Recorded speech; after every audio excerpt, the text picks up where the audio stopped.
The Kiryu saga is over. For a minute.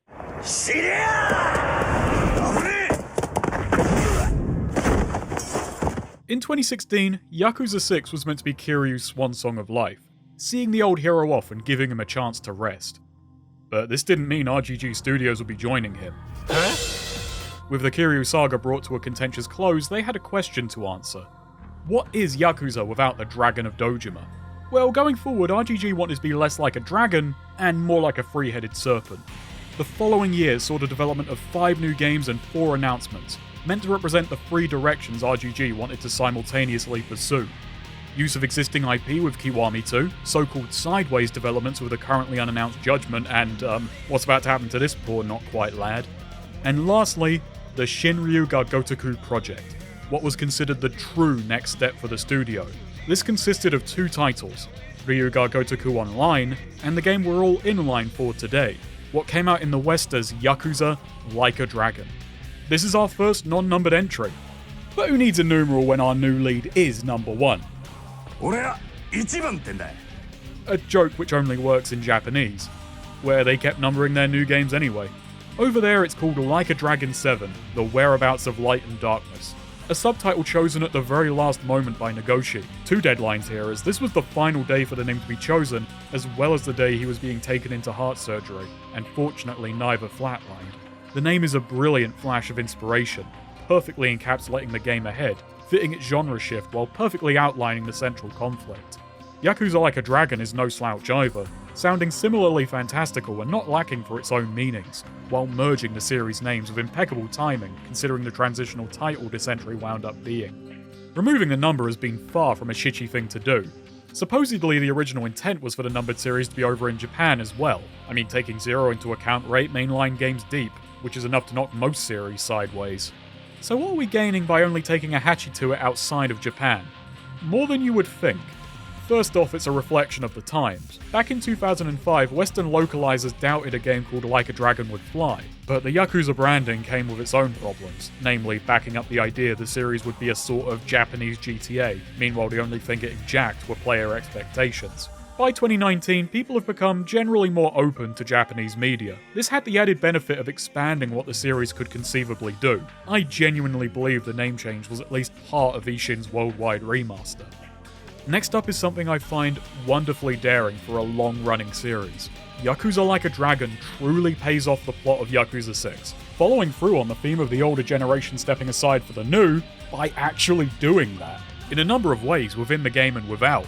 A new character meant dropping the baggage of the long and involved life of the Dragon of Dojima in the same way the prequel did. Only this time it also opens the way for a new lead who can solve problems in his own way. This led to another newbie boom, as well as a category of fans I'll dub OLADs, people who only played the earliest chronological entry of each character's saga, leaving an impressive 31-year gap in the series' timeline. These are people who are in their own way a part of that new generation, stepping into what is effectively a new series which us longtime players have experienced the absurdly involved backstory for. I can't say why, but I find looking at the series this way kind of exciting. These games are worlds apart in more ways than one, and it's an impressive reinvention, and, speaking of...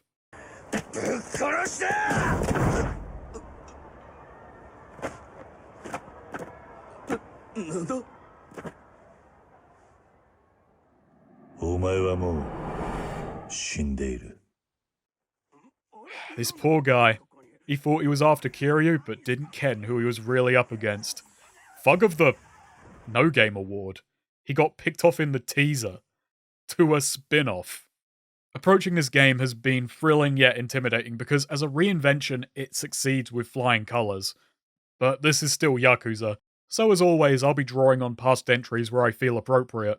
Blanket spoiler warning for every game up to this point in the series because the shadow of the dragon looms large. And even now in 2025 we're asking if Ichiban, if not the series itself, can step out of it. If this video manages to move you closer to a satisfying answer, it will be a small miracle. All I can say is this game is a light in the darkness, and I hope to shine a bit more on it myself. Once again, we're out of the PS3 era, there's no fancy intro or install. I would say the game doesn't put on a show to get the ball rolling, but I'd be lying.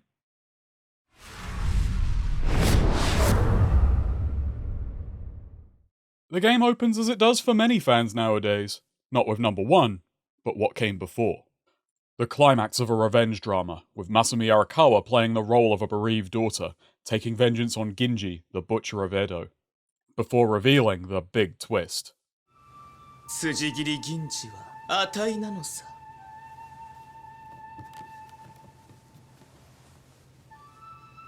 見ててくれたかい、おとっつぁん。 Until recently, I'd been a little thrown by this opening, not sure what it tells us other than setting the stage for Masumi Arakawa. The answer is, a lot. This opening is packed, and that's besides the full house this troupe has pulled. Within 2.5 minutes, we're hit with all the core motifs of the story to follow. Revenge, duplicity, identity, fatherly ties, how these things can be bound together, and how they may bind someone to their fate. Duplicity and assumed identities go hand in hand as the most layered examples, and fittingly enough, the myriad means of trickery snuck right by me until I did a little reading. Starting with the obvious, the real Butcher of Edo twist is a stock standard reveal. It's what we want and ironically expect from a thriller, and the audience's reaction lets us know that Masumi is a fine actor. Which brings us to his role as an Onagata, a male actor who portrays female roles. Onagata came about from a time when women weren't allowed to perform, yet even when they were welcomed to the stage, the role of the Onagata continued as part of the tradition, considered a role that had developed its own skill set and mannerisms, which made it distinct. And we're not even done yet. Beyond this, we have Masumi performing under the stage name Taro Ariyoshi. Masumi Arakawa begins the game 3 or 4 assumed identities away from themselves, each somewhat distinct. This is something we've seen before, having to take on a role to pursue your goals, to protect yourself, or even just to get by. And it's revisited here to an extent you may even say is stronger than 5, bringing with it its own twists, turns, and interrogations. It's likely Masumi was born into this troupe, his roles and stage name chosen for him. Who he was and who he became has up until this point never been something he could decide for himself. Some roles he fell into were established long before he or even his family existed. They were merely born into the current and had no choice but to swim along with it. It's not always immediately obvious why someone does what they do or how much say they have. It's a bit of a grey area, and we haven't even gotten to those yet. Another important aspect is the form this performance takes. Taishu Engeki, in English, theatre for the masses. A variety of Japanese light entertainment which came about at a time when those outside of the upper classes didn't have easy access to culture. Similar to American vaudeville or British pantomime, which funnily enough has its own history of male actors taking on female roles. Though we were a bit more cheeky about it. The shows these troupes put on are intended to be simple and unchallenging. They tell easily understood period dramas with clear good and evil, alongside skits and dancing, which from several reviews I've read is more about energy than skill. The goal is bringing straightforward joy to the crowd, not weaving complex tales, exploring philosophical themes, or interrogating political ideas. Which is a really funny setup given this may be one of the most all 3 of those things entries in the series. Taishu Engeki isn't afforded the same air of importance as other performing arts, being seen as cheap entertainment which is less substantive and meaningful. Another name for the form is working class kabuki, a moniker I actually find really charming, but it does succinctly let us in on what the story ahead is about. The overlooked and the downtrodden, the people who do what they have to survive and get the impolite mocking of polite society in return. The final lie comes at the end. The troupe portraying themselves as a united front when really they're anything but. A group and its goals may not always be what they appear on the face of it, and it's only behind the scenes that Arakawa can wipe away one final layer of deception. The source of the scarring quickly cuts in, Masumi's mother, who makes sure to belittle him and his father, stealing the money gifted to them and flaunting her new relationship. Masumi's dad tries to lighten the boys' spirits by taking them out on the town for their last night in Yokohama, eventually settling in at the Heian Tower for Peking duck.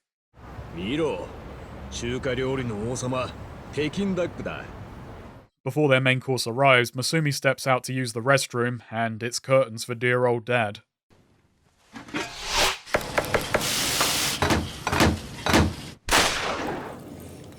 Tosan? Tosan?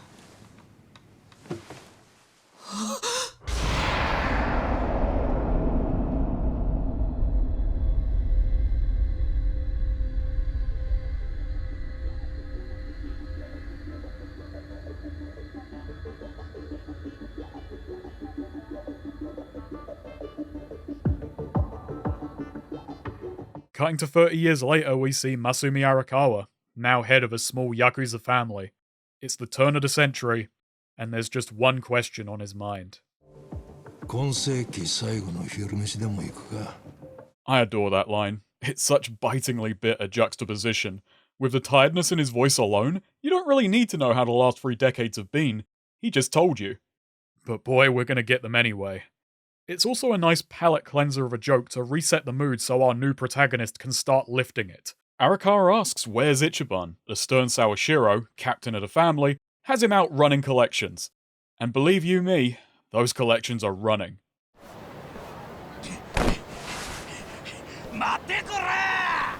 Like a great many characters before now, Ichiban is introduced via a debt collection, but this one especially accrues interest, with the first 2 chapters mirroring Yakuza 1's. It doesn't matter if it's a new protagonist, they're not shaking things up too fast. For now, we're on a shakedown, one where it seems Ichiban is being shaken off. Our first time interacting with Ichiban is odd. We get a tutorial for the one and only chase sequence in the game. Ah, the thrill of the chase. Don't get used to it. This is a feature pilfered from Yakuza's new sister series, and is perhaps a bit ill-judged being here. Seeing Ichiban pulling off Yagami-style acrobatics is an ironically clumsy way to introduce a man who's about as far from graceful as you can get. This isn't the kind of recycling that suits him. Luckily, it's not long before we run into a more fitting intro.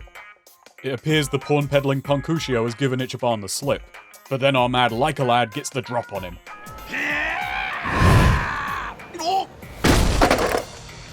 Even taking the chase into account, this is quick and efficient character work. We establish that people underestimate Ichiban, who comes off as an idiot but is far more quick-thinking than even he realizes. He never gives up, and it's the moment people think they have him beat, he gets the drop on him.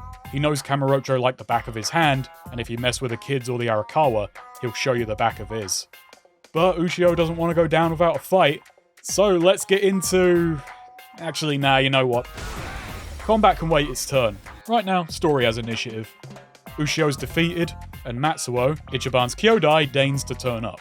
With Ushio's ill-gotten gains, they've already hit their collections quota for the day. But this doesn't sit right with Ichiban.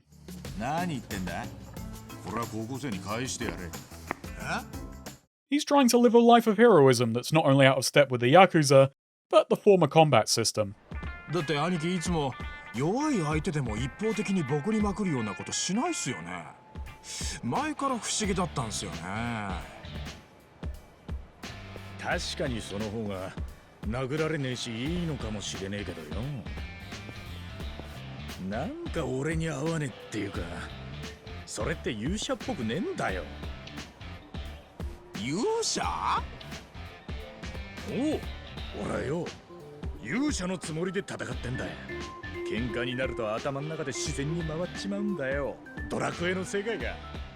I hate to say it, but I think part of me is programmed to wince at video game illusions like this. They always feel pandering or awkward, even from a source I do think is acting in earnest.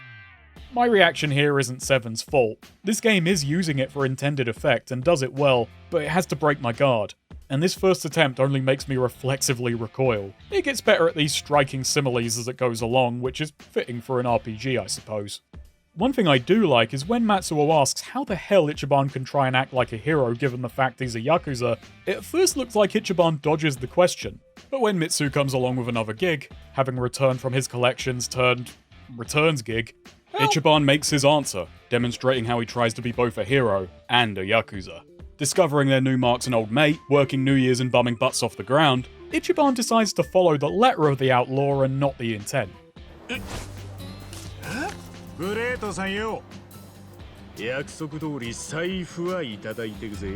Explaining to a confused Mitsuo that he knows the man's good for the money, he just needs time. He was told to get the wallet, so that's all he'll take. What this tells us is while Ichiban is optimistic to a fairly naive extent, he's not so easily pigeonholed as an idiot, being surprisingly emotionally intelligent and perceptive.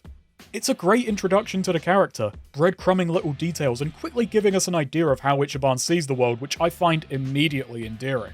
The contrast with Kiryu's introduction is strong. Kiryu's collection gig is quick, efficient, and emotionally detached. Ichiban's is a series of madcap schemes, trying to make it so everyone walks away pleased if punched, even if he winds up penniless in the process.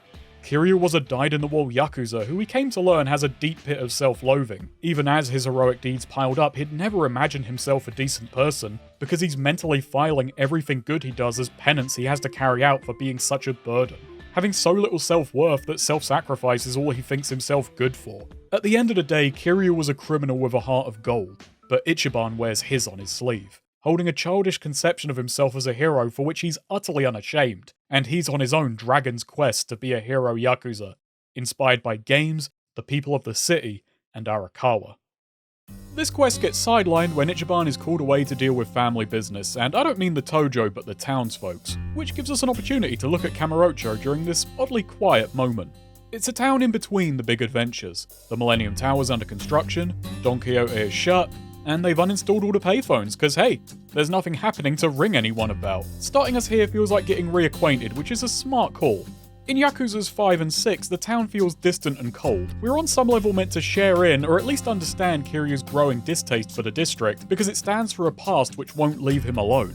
If you're taking Yakuza 4 into account, it's been 10 in-series years since this town has been framed as anything worth fighting for. Well, aside from a lone lender's longing. Even Yakuza 0 has a dramatic irony to it, with all but O-lads knowing where Kiryu's going to wind up for trying so hard to fight for the city.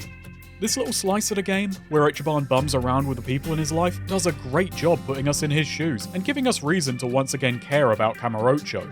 It's something Judgment also does remarkably despite its darker murder mystery vibes, acting as a reminder that this is a town where people make an honest go of living out their lives happily.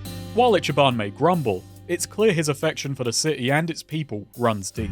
At first he's called away by Michio, where both she and Ichiban's time is wasted. But it shows that even though Ichiban is a Yakuza, he's first and foremost thought of as a good lad. He then rushes to Shangri-La when he hears there's trouble, but all he gets is some bathhouse bathos.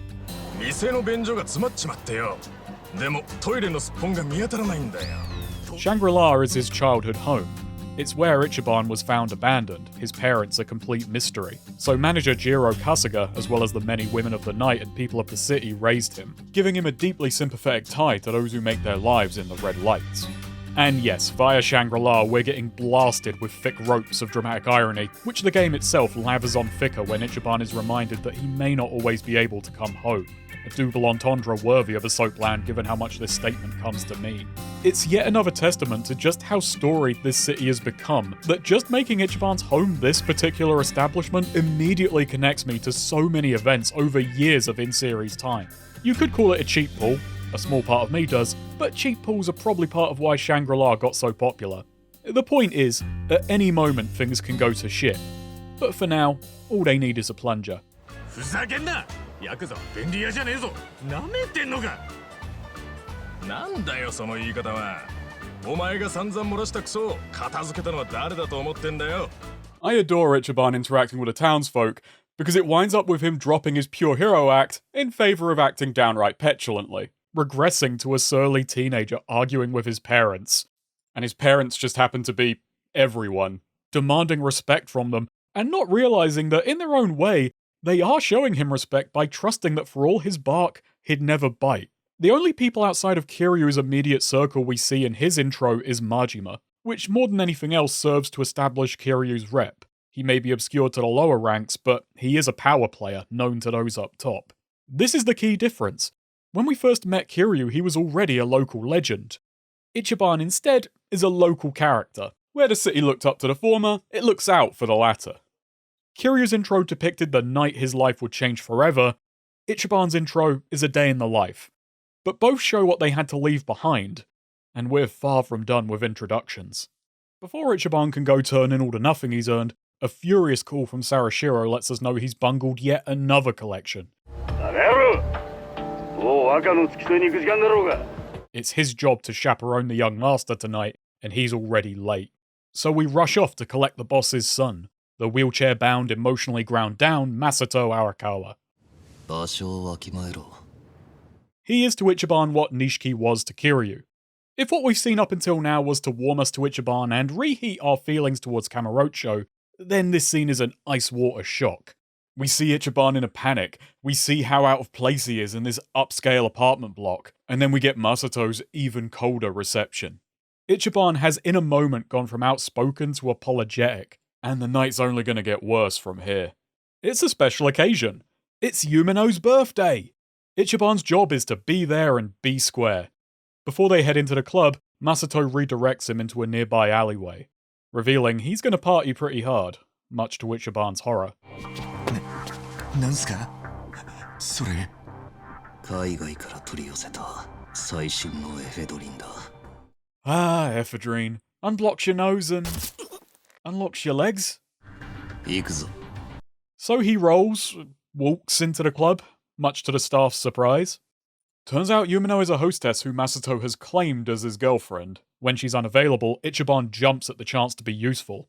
Finding her occupied, he tries to corral her away, but Masato steps in. And not being used to the whole walking and or talking thing, also puts his foot in his mouth. それじゃ俺の気が収まらないですよじゃあ代わりに結構です。立場上、贈り物は相手と中身と理由を選ばないといけないので。Trying to bribe who it turns out is a senior commissioner in the Tokyo PD, Horanuchi. This is a great short exchange getting across just how blind Masato is. He gets Yumino, so he thinks he's won, but he's completely oblivious to how much he just lost face in the process. With Yumino secured, it's time for her big birthday bash with our new favourite punk acting as Pinata. すいません、気持ちだけですけど。何それなんだよ。だってそれ私のお母ちゃんが持ってんのと同じやつこらもう一番が一番高いもの買ってもセンスはじじいってか Masato then produces a worryingly expensive watch, failing to clock that Yumino is more petrified than pleased by the gesture. Ichiban steals a moment to unwind in the bathroom, becoming privy to Horanuchi and Yumino's real feelings. The two are clearly an item, and neither too fond of the young master. しかし、ああいう金で何でも手に入ると思っているバカもまだいるんだな。そうなのよねでもそんなゲスな人間と堀之内さんは大違い Unfortunately, Ichiban wasn't the only one who overheard.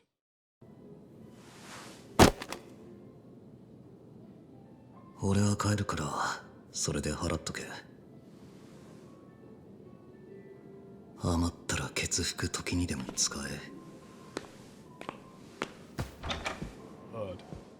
And with that, I think it's fair to say Masato had a harder time in here than I did. Okay, maybe not. This scene parallels Kiryu meeting up with Nishiki, Yumi, and Reina. After the collections were done, Kiryu went back to Serena, his group's favourite spot. While there is some tension with Nishiki given his sister's falling health and Kiryu's rising status, the group are able to come together, understanding Nishiki's frustrations and trying to make him feel better.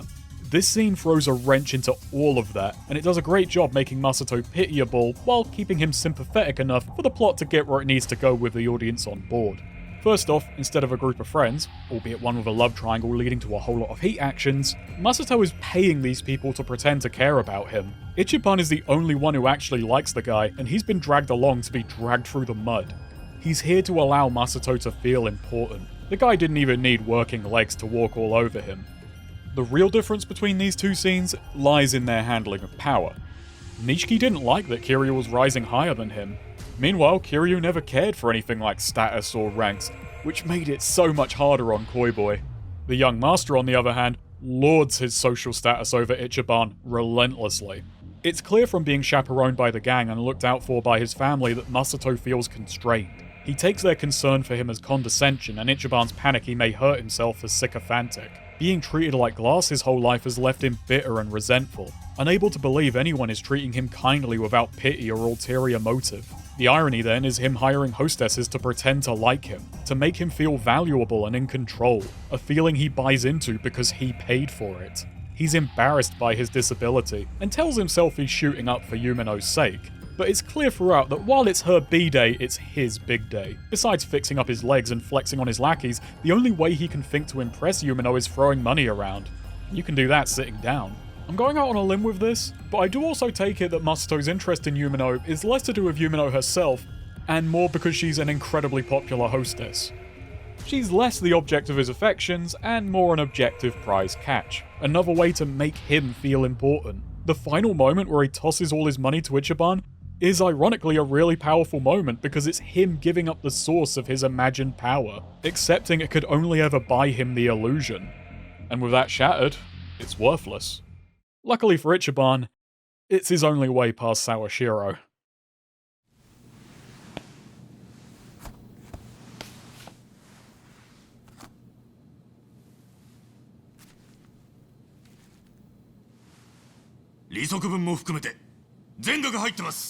Many notes, but I've only one.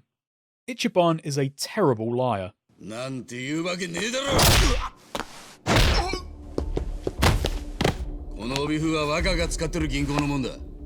Joe Sawashiro is Ichiban's Kashiwagi, the older brother figure, stern and devoid of humour. The difference is Kashiwagi actually cared for his kohais. Sure, he'd smack 7 shades of brown heat out of them if they were acting stupid, but he does it for their sake.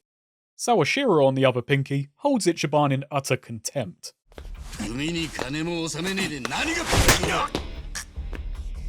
He'd cut the boy loose if he could get away with it, but given the opportunity, he'll settle for a finger.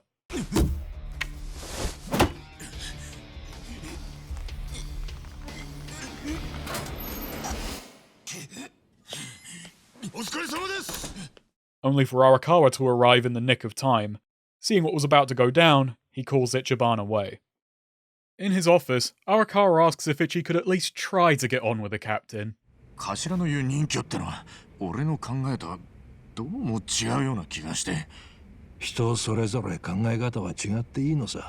Oh, the issue is he wants to see Ichi's fingies differently, boss. He tries to put it in terms Ichiban can understand with yet another RPG simile.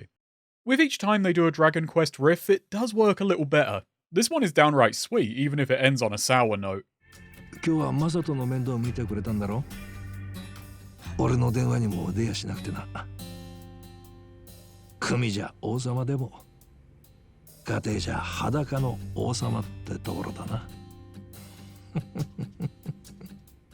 He invites Ichiban out for grub, and before long the two are reminiscing. Masumi talks about the one true love of his life, Masato's presumably deceased mother Akane. It was while she was pregnant Masumi was being groomed by his boss Hikawa to marry his daughter, unaware the boy's heart was elsewhere. When Masumi finally confessed to having someone else, he was beaten to within an inch of his life, and the family was sicked on Akane and their child.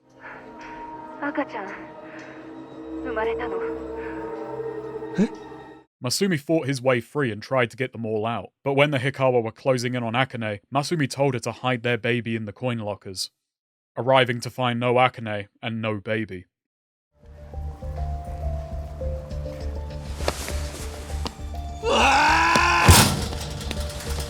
It's a powerful scene, showcasing a painful desperation the series has rarely gone into without a hefty dose of melodrama or machismo to even it out. And the scene heavily benefits from taking those gloves off.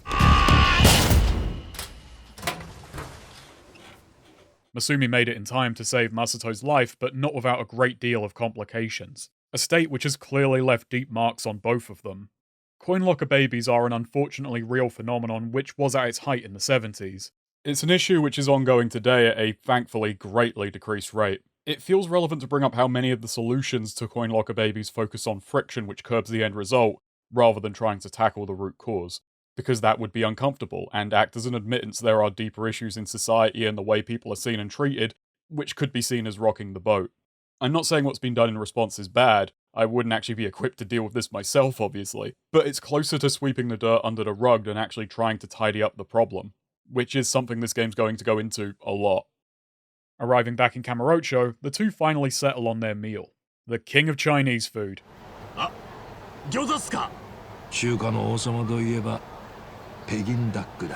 And the king has once again left the building. So they settle for their favourite food cart, and the topic turns to Ichiban and how he wound up among the Arakawa. After Jiro passed away, Ichiban took to the streets, getting into scrapes and barely scraping by, until one day he picked a fight with a Yakuza and wound up captured by his mates. In a bid to survive, he threw out a name. At first it seemed like the plan backfired. The men who grabbed him were at war with the Arakawa, but when Masumi turned up, he took one look at this idiot kid and didn't even hesitate.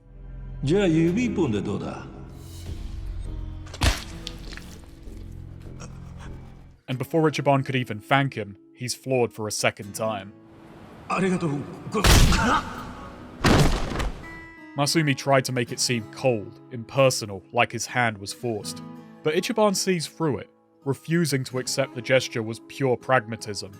And for the next 100 days he waited outside their office to be accepted. Masumi again tries to keep him out of the life, but learning this kid has none of his own to return to, finally welcomes him into his. There are elements of this I find a bit of a stretch. Namely, Ichiban's transformation from bitter, angry teenager to bright and cheery manchild stuck out to me as rather jarring. Considering meeting Arakawa is meant to be Ichiban's turning point, it's also a little strange how he followed in his footsteps by becoming his exact opposite. Loud and spontaneous instead of soft-spoken and reserved. We see flashes of Ichiban's adolescent rage in moments where he feels lost, which does help somewhat to bridge the two, and it's not like he took nothing from Arakawa, picking up on his habit to try and do right no matter how much life wrongs him, and I find that's the most important part.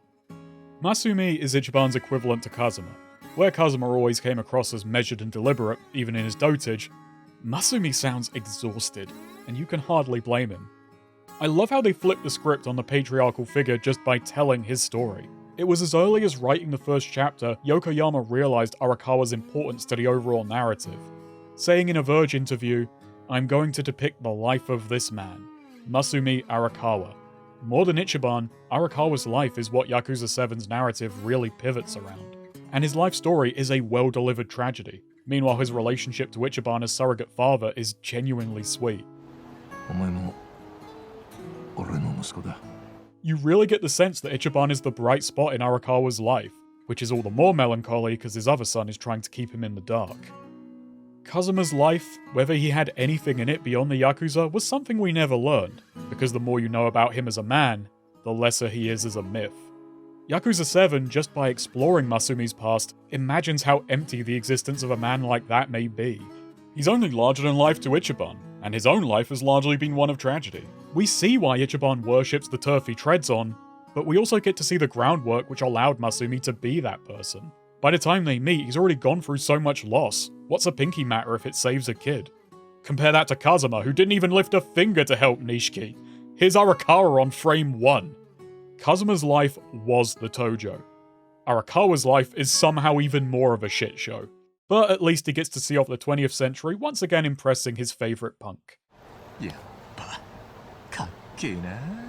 Ichiban himself sees it out alone on a park bench with a few beers. For him, it wasn't such a bad day. Kiryu spent much of his life pursuing the image of an ideal Yakuza informed by Shintaro Kazuma, and even after he moved past this, he held a lingering respect for the man. His ideals remained heavily shaped by what Kazuma represented to him. Ichiban was raised by countless people, but he has two father figures, one civilian, one Yakuza, as well as a moral compass guided by simple video game heroics. He was a lot more self-determined, he had more of a blend of perspectives to see the world through, and his life only really begins once he's free of the Yakuza. Kiryu, meanwhile, built a cage of his own imagining and never let himself out. Ichiban awakes to a missing wallet and a worryingly terse call from the boss. Naturally, this short walk is accompanied by an absolute banger of a track which plays nowhere else in the game, Lingering Oda, so I linger a little longer to let it play. There's something about RGG and just having so many belters under their belt that they feel they can be a bit wasteful with them. This is the last time I'm going to be able to mess with the physics objects here for a while, so I've got to enjoy it. Outside the office, we're ambushed by the Sakaki family, and they're not happy. Fuck you, Sakaki. Call you the Bukake family, because I'm going to rain on your parade. Explanations and combat can keep waiting their turn, because inside, the boss has grim news. For a while now, the Sakaki have been selling inside information to the Omi. Unfortunately, they're higher up the Tojo ladder, so the best Masumi could do was confront them at an officers' meeting, leading to tensions between the families, which last night came to a head. 2時間ほど前、ジョーから電話があってな。あいつ、榊の組員を弾いちまった。頭が Masumi can't risk the Arakawa over this, so he has a request of Ichiban. 勤めに行ってもらえねえか、イチ。This scene's heart-wrenching, man. Masumi's obvious pain over what he's about to do, Ichiban trying to smile through it, to make it less painful for himself and the boss. 喜んでやらせてもらいます Ichi. The parallel is obvious, the two leads taking the fall for a crime they didn't commit. Kiryu had Kazuma try to warn him away before he got involved. Ichiban went at Masumi's request. Kiryu made a snap decision for someone he deeply cared for and took on his fate stoically. Ichiban is offered a choice to save a man who absolutely despises him, and he makes it with mixed and messy emotions. He hypes it up. He needs it to mean something because to him it means losing everything. He heads out and keeps trying to play it cool as he gets a call from Mitsuo. ちょっと用事が立て込んじまってね。もしかして沢城の頭に何か頼まれたんですか? Now, depends on the judge, Mitz. And for his last meal, he settles on beef bowls, running into the coolest guy in the series. これで思い残すこともねえな。美味しいですよね、牛丼。 Now that's customer service. A patron hits you with wisdom, and you serve some of your own right back. We get yet more insight into how Ichiban faces the world. Yesterday he was telling Mitsuo he was not going to do it all over again from rock bottom. But if it's for someone he cares about, he'd see him off with a smile and start from the mantle. It doesn't matter how poor his luck runs, he'll force that next step just as much as that smile. His life is equal parts tragedy and comedy, and neither can break his stride. And that's how we close chapter 1. 主文、被告人春日一番を殺人罪により懲役15年に処する。 But we're not out of the Hall of Mirrors yet. Ichiban has only just stepped into the funhouse. Kiryu's murder of Dojima shook the criminal underworld. Its ripples were felt for years afterwards. Ichiban disappeared into the prison system, forgotten by all but Masumi. While Kiryu was targeted because of his status, in a roundabout bid to protect him if you take Kiwami into account, Ichiban is picked on purely for being the new guy. His name means nothing and his family even less. But when the Arakawa are disrespected, he snaps in terrifying fashion. 全員警察病院に運ばれた。一本の歯も残らないほどの外傷を負ってな。 Kazuma's letter marks the end of Kiryu's prison stay, cutting his sentence short so he could bring the conspiracy to a full stop. Meanwhile, Ichiban's ran on. Masumi's letter arrives at the point Ichiban was supposed to be freed, making the extra 3 years sting all the more. 今でも事務所にいると、お前の笑い声が聞こえた気がして。親は子がいて、初めて親になるんだ。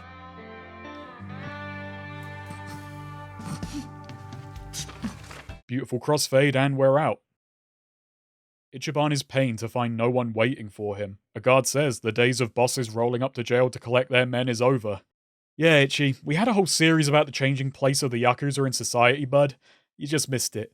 早く行け。はい。 Well, it's not fair to say nobody is waiting for him. 誰も来るわけねえじゃねえか、このバカが。 Say hello to Koichi Adachi, former detective, recent DMV clerk, up-to-date informant, and perpetually lovable dickhead. He knows Ichiban front to back story, rattling off his life up to this point. 最近じゃ免許センターでそんなことまでわかんのか? Ichiban wants nothing to do with the aloof old geezer. He's off to see the boss just as soon as he punches up his perm. And tidies up a certain tombstone, which Adachi sees as a little suspect. そんなイカれたやつがやった相手の墓参りして掃除まですんのか? ましてや出所してすぐに? Yeah, second thing, senile snake, and we could argue the haircut's greater penance. Their visit to the graveyard is livened up by the arrival of Arakawa, escorted by an army of goons. Ichiban's approach is halted, he's completely unknown to them. Masumi himself hardly seems to register Ichiban's cries, and the strangeness comes to a head. ありゃ、近江連合先代の墓だ。 It's on the highway we're given the skinny. The newly elected Tokyo governor went to war with the Yakuza with his Kamurocho 3K plan, which proved a towering success. The Tojo's funding was systematically dismantled, the leaders fled, and all the families were arrested, save for the Arakawa, who ratted out the entire clan. It's then the Omi rolled in, seizing the city with resistance from neither punk nor plod. Kamurocho was taken without a drop of blood spilt. Arakawa was then welcomed into the Omi as acting captain. It's quite a lot to take in. Even Adachi, who has so far been enjoying messing with Ichi, knows how upsetting this must be for him. やっぱおかしい! Adachi's dragging Ichiban to Yokohama to aid in his investigation, warning Ichi there's nothing left for him back home, but the man won't hear it, forcing Adachi to stop the car before hoofing it back to Kamurocho. Which is exactly as Adachi said, yet Ichiban refuses to see it. The old Arakawa office is gone, having shuttered so long ago the custodian is surprised to even learn it was once here. The people in Ichiban's life have moved or moved on, and oh my, it's the Omi. Ichiban tracks down Ushio, now an aspiring inkraker, and learns that even Masato had passed away. Ushio confidently figures this is why Masumi turned to the Omi, at this point only wanting to see the world burn. It's a sensible theory. We know enough of Masumi's life that vengeance on the Tojo is a pretty good motive, and if Masumi wants to see the world burn, he's already turned the one Ichiban longed to return to ashes. 桃源郷お前下手したら殺されるぞ殺すいっそ殺してくれ Feeling down in the dumps, he heads to his childhood home, only to find it in about the same state he's in. Back when I first played the game, these reveals left me feeling more than a little empty, thinking, God damn it, Daigo, you've gone and done it again. This was such an upset to the status quo, which left me questioning, what was the point of the last several games? What was Kiryu's sacrifice for? And yes, even the later context the story provided didn't assuage these feelings. It may have even worsened how bitter I felt. It took a while for the bad taste some of these changes left to fade. Looking back, I realize, even if I doubt it was in the way the game probably intended, I was right there sharing in Ichiban's upset.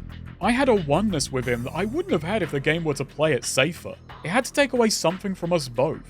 As a longtime fan, seeing this happen to Kamurocho stung. As they say, no pain, no gain, and 7 gains a lot by doing this. It's a trap fans can fall into, struggling to accept when series they like make changes. The conundrum is, it has to, otherwise stagnation will cause it to wither and die, and you'll have grown sick of it long before the funeral. It's in riding that line of giving you some of what you want and maintaining the core appeal, while adding a lot of what you didn't know you needed. But you're always going to lose some along the way, because what core appeal means changes person to person. These videos aren't me just relaying how I felt years ago, I'm trying to merge then and now. You only get one shot at a first impression, but why do we put so much stock in when we know the least? It's important, but these videos are years on, and trying to build on those first impressions with the understanding that I've built up in the years since. If these games are going to be about growth, I should at least try and follow along in my own way. At this point, the plot of 7 and what it did here sits well with me. I respect it for being willing to take such a risk, and then not only not backing down from the consequences, but truly exploring them.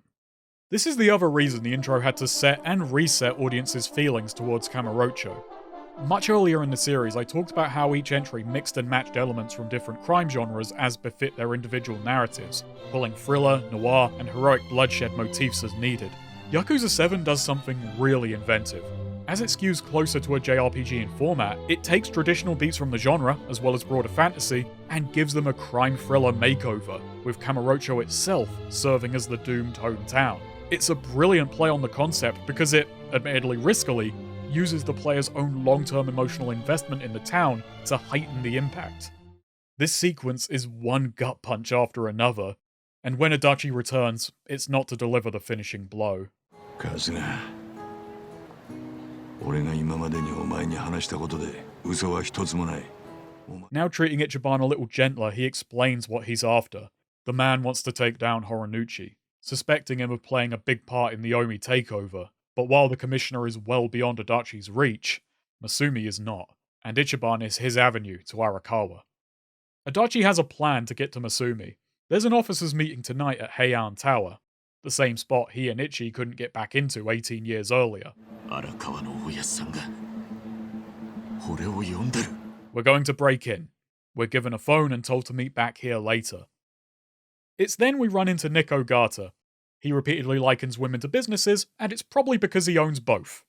Jokes aside, he's solid. He shows us how to use our new cell, and doesn't much care that we just stepped out of another. Then he quickly steps aside so the plot can get moving. Adachi returns and we dive into yet another JRPG staple, a dungeon delve. Having just gone through the doomed hometown, this is only fitting.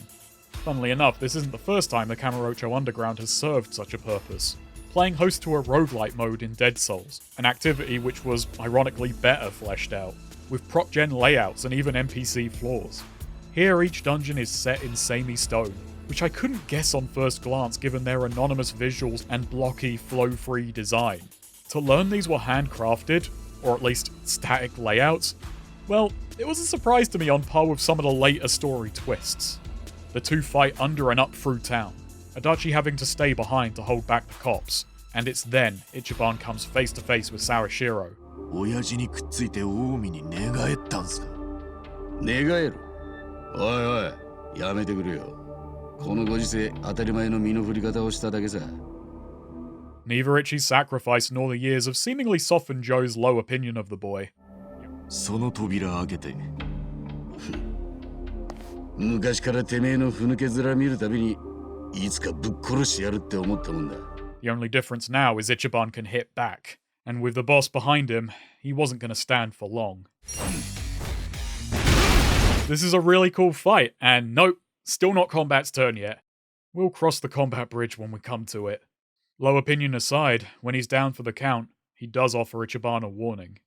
その扉を開けたら二度と引き返せねえ。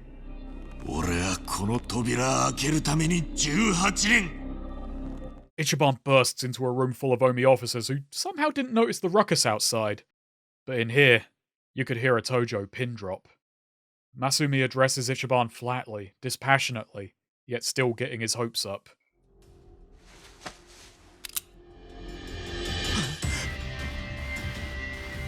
すまねえな、イチ。死んでくれ。Before dropping them both. The final twist. Kiryu broke into a funeral where Kazuma was shot, while Ichiban stormed headlong into his own. Thus ending our long opening.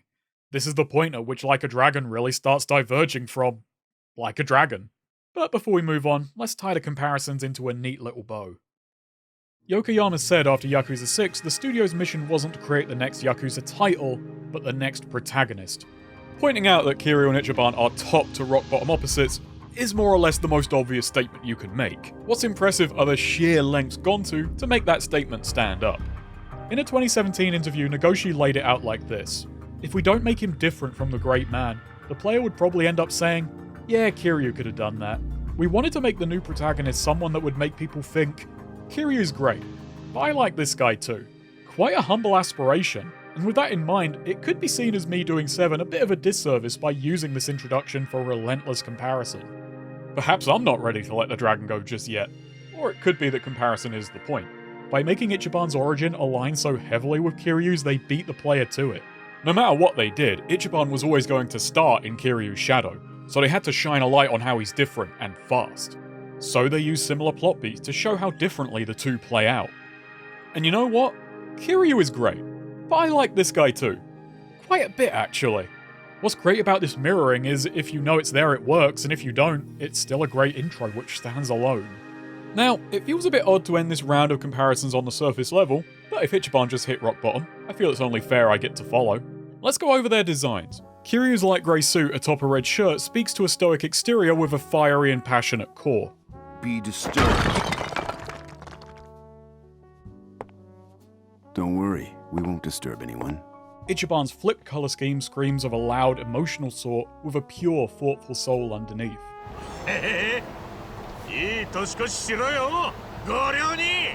Kiryu's hair is straight and tidy, a reserved, no-nonsense look for a serious man. Ichiban's styled hair says he's more looks-conscious, more concerned with how others think of him. It also sells him as more boyish. The throw being an accident also helps emphasize the comedy in a lot of Ichiban's misfortune. It's noteworthy enough to Yokohama he mentions Ichi going for a haircut as an example of how the two differ in their approach. A scene of Kiryu getting a haircut would feel strange for such a larger-than-life hero. But Ichiban is described by the team as being a life-sized hero. He's victim to life's mundanities, which allows us to feel closer to him. Kiryu possesses sharp, rugged features. He has the face of a thug and is routinely mistaken for a heartless Yakuza because of it, so his gentle nature often surprises new people. Ichiban has rounded features which sell his friendliness while also hiding he's much sharper than he lets on. Both faces do the job of emphasizing certain traits, while concealing a deeper nature. This also relates to how they act. Kiryu is stone-faced, rarely betraying his feelings, adding impact to times he fails to hide his vulnerability. While his emotions are complex, he expresses them through a simple approach to the world. Ichiban, meanwhile, is incredibly expressive, and makes little effort to hide how he feels, even when it would benefit him to do so. Ichiban's personality, like his face, is far more dynamic. Everyone brings out a different side to him. He's also not as simple as he appears. There's a lot more going on in the house than what comes out the front door. Kiryu, being incredibly reserved, tended to treat most interactions similarly, with only subtle changes in his demeanour. Getting him to smile, let alone unwind, was a Herculean effort, often taking someone he trusts with his entire being. I've heard people say they find Ichiban has less depth than Kiryu. Besides the fact those depths were dug out over a long time as he mined up all that self-loathing, it's also that with Kiryu being less outspoken, less light is shined on those depths. We're given a lot more room to interpret his feelings in any given situation. We partly create those depths for ourselves. It's rare for Ichiban to ever leave you in the dark as to how he feels, and I think this can be mistaken for a lack of depth because it's much harder to notice what's left unsaid with him. Staying with the face, in earlier designs Ichiban had gaunt features, suggesting at some point he was much more conniving. He also, unlike Kiryu, actually looked his age. Well, looked his age and then some. I am speculating from ancient story snippets that at some point Ichiban was meant to be more thuggish and underhanded. Certain scenes in the game do have Ichiban slip into such behaviours quite naturally. He's a terrible on-the-spot liar, but quite crafty when he's in his element. Yet his old look feels off for everything else about him. It speaks to the language of character design that I can't see some scenes later on in this game with this face. Any time Ichiban is trying to be nice suddenly takes on an air like he has ulterior motives. And that brings me to their origins. Hang on, didn't we just talk about that? Yeah, sorta. I don't just mean Kiryu was a rising star from a top-rung family and Ichiban the fall guy for a third-string one, I mean their developmental origins. Kiryu comes from the old world. His heritage is that of archetypal honourable gangsters from Ninkyo films, organised crime flicks where stoicism and self-sacrifice are highly prized heroic traits. He's a modern samurai, a stony figure you're meant to look up to. Ichiban comes from new media, and by that I mean a gacha. He was originally developed for RGG Online, the other half of the Shinryu ga Gotoku project. He even has a full-on story campaign which feels like an alternative take on the plot of Yakuza 7. His initial concept was more about him being a punk with a name complex, trying and failing to live up to the moniker of number one. We could call it Chimpira ga Gotoku. Unlike Kiryu, you're not meant to look up to Ichiban, you're meant to want to fight alongside him, which is fitting for a card battler where you do battle alongside your stalwart allies. Yokohama felt that Ichiban emphasized the strengths of a leader over the strengths of an individual. More than that, he felt this guy could head the next generation of RGG, so he compiled all he could about the character and proposed this protagonist to Nagoshi, getting the green light. What a pull, right? It's fair to say Ichiban has big shoes to fill, but it's worth pointing out Kiryu himself grew into his over the course of years. The series began by following beats laid out in Japanese crime fiction. This is apparent in how the two intros play out. Because of how long I've made this comparison, you could probably beat the first two chapters of Yakuza 1 by now if you sat down and played them yourself. This is because Yakuza 1 has filmic pacing and motifs, helped along by crime novelist Hasei Seishu's plotting. It uses archetypal characters and genre cues, so the audience immediately gets who each character is and what's going on. In a 90-minute to 3-hour flick, this makes sense and has benefits. It gets you into the larger plot smoothly. It took a long time for the in-house RGG style to ferment. Kiryu grew beyond the boundaries of his archetype as his fundamental philosophy and approach to the world was repeatedly challenged. He's a cliché who was put under enough pressure to turn him into a character, like coal turning into a diamond. And the thing is, RGG was doing the same, building their own interpretation of crime fiction. Now 15 years on, the studio has its own style, a character and a tone all its own. While we haven't gotten to it yet, a big part of it is to do with the rising prominence of side content. The world surrounding Kiryu got crazier in more ways than one. Ichiban and the cast surrounding him are created whole cloth from this unique take on the Japanese underworld. Ichiban being raised by Kamurocho itself is a great extension of this. And 7's intro is this style making a strong first impression. A well-woven series of 20-minute vignettes which each establish a character or facet of the world with their own individual depths. I do have some small gripes. Nikogata is the first of a handful of conveniences, I strain to call them characters, who exist solely to lubricate the plot, which he does with more gusto than any soapland superstar, popping up 5 minutes at a time, taking on great personal risk to unclog any blocked up plot without having much of a character or motivation beyond that. There is also Shangri-La. I wish we had a bit more on Ichiban's relation to it, and especially Jiro Kasuga, Ichiban's other father figure, given how much weight is given to this man and this location in very short bursts. These aren't great weaknesses, the story knows what it needs, but some beats don't land as well as they could have done because we're given very little reason to care beyond the fact that Ichiban does. Ichi's reaction to the destroyed Shangri-La being, well, at least I have my memories, is poignant. I have my memories too, but they're far removed from his. I feel some involvement that an OLAD wouldn't, but not quite in a way which bolsters what the story is going for. Beyond perhaps an, oops, did I do that? It does at least work as a visual metaphor for the story ahead, the ongoing decay of certain ways of life, but there's still room for emotional oomph left unfurnished. Why the fuck did I write it that way? What the hell is that? Well, let's get into where the game starts diverting a little more. While comparisons will still come up where appropriate, I don't want them to bog this video down. Ichiban's meeting with the man who made him may not have gone as he'd liked, but it's not yet time for him to meet his maker.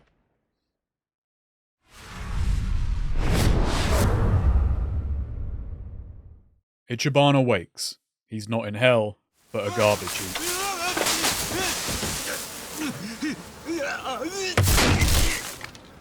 We've done it.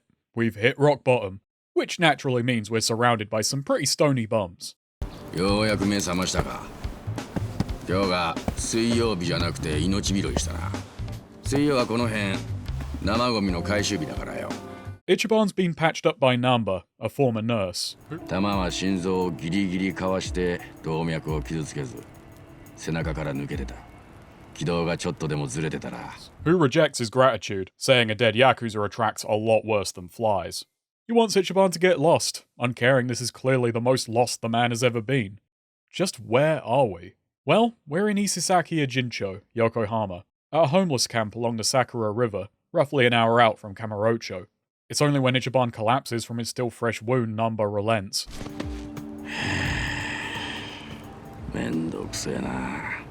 But as long as he's here, he's going to have to take care of himself. Nanba's going to do what Sawashiro never could, and make sure we learn to earn. And so we get a tutorial for the new treasure hunt ability. A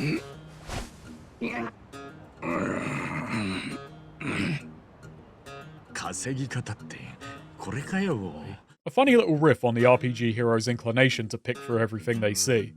It's undeniably contextualized and appropriate, but piss-takey all the same. Being the first thing we learn also really starts us at rock bottom. We really start with nothing, more nada than shinada. Then as the game goes on and we start making money hand over fist, this ability feels genuinely quaint. It really signposts just how much we grow from here, and in that way, it's really funny to me in how it changes as it stays the same, given my compulsion to keep rooting through trash remained well past the point I needed it. It's a bit that goes from genuine gameplay mechanic to a bizarre joke I'm playing on myself, as Ichiban of ill fortune continues to debase himself in search of it. For the moment, we're pretty much confined to the homeless camp, and this is a chance to explore. It's cozy, one of the most intricately detailed areas of the city, filled with poor folk rich in personality. I especially like this guy who says he'll fiddle our money for us. Mate, the only books getting cooked around here are in a barrel. With our first shift over, Ichiban meets the chief. Him offering up his change is enough for the big bum to know that this is a man of good intentions, and as such is free to stay as long as he needs. When he mentions he'll repay the debt someday, it leads to him telling the two about his Yakuza past, which results in a difficult question. 辛いか辛いとかどうとかってそうなんとも言いようがないっていうか The song that's playing in this scene is, I believe, called The Only Way Out. It first played in 0, but to me, it belongs to 7. It's the unironic version of the sad sub-story piano and is one of my favourite pieces of video game music. It evokes such a specific pain which so many characters in this story are saddled with, often playing when a character has to confront how trapped they are, that there's no going back to the easier times, and for a moment, they can't distract themselves from that reality.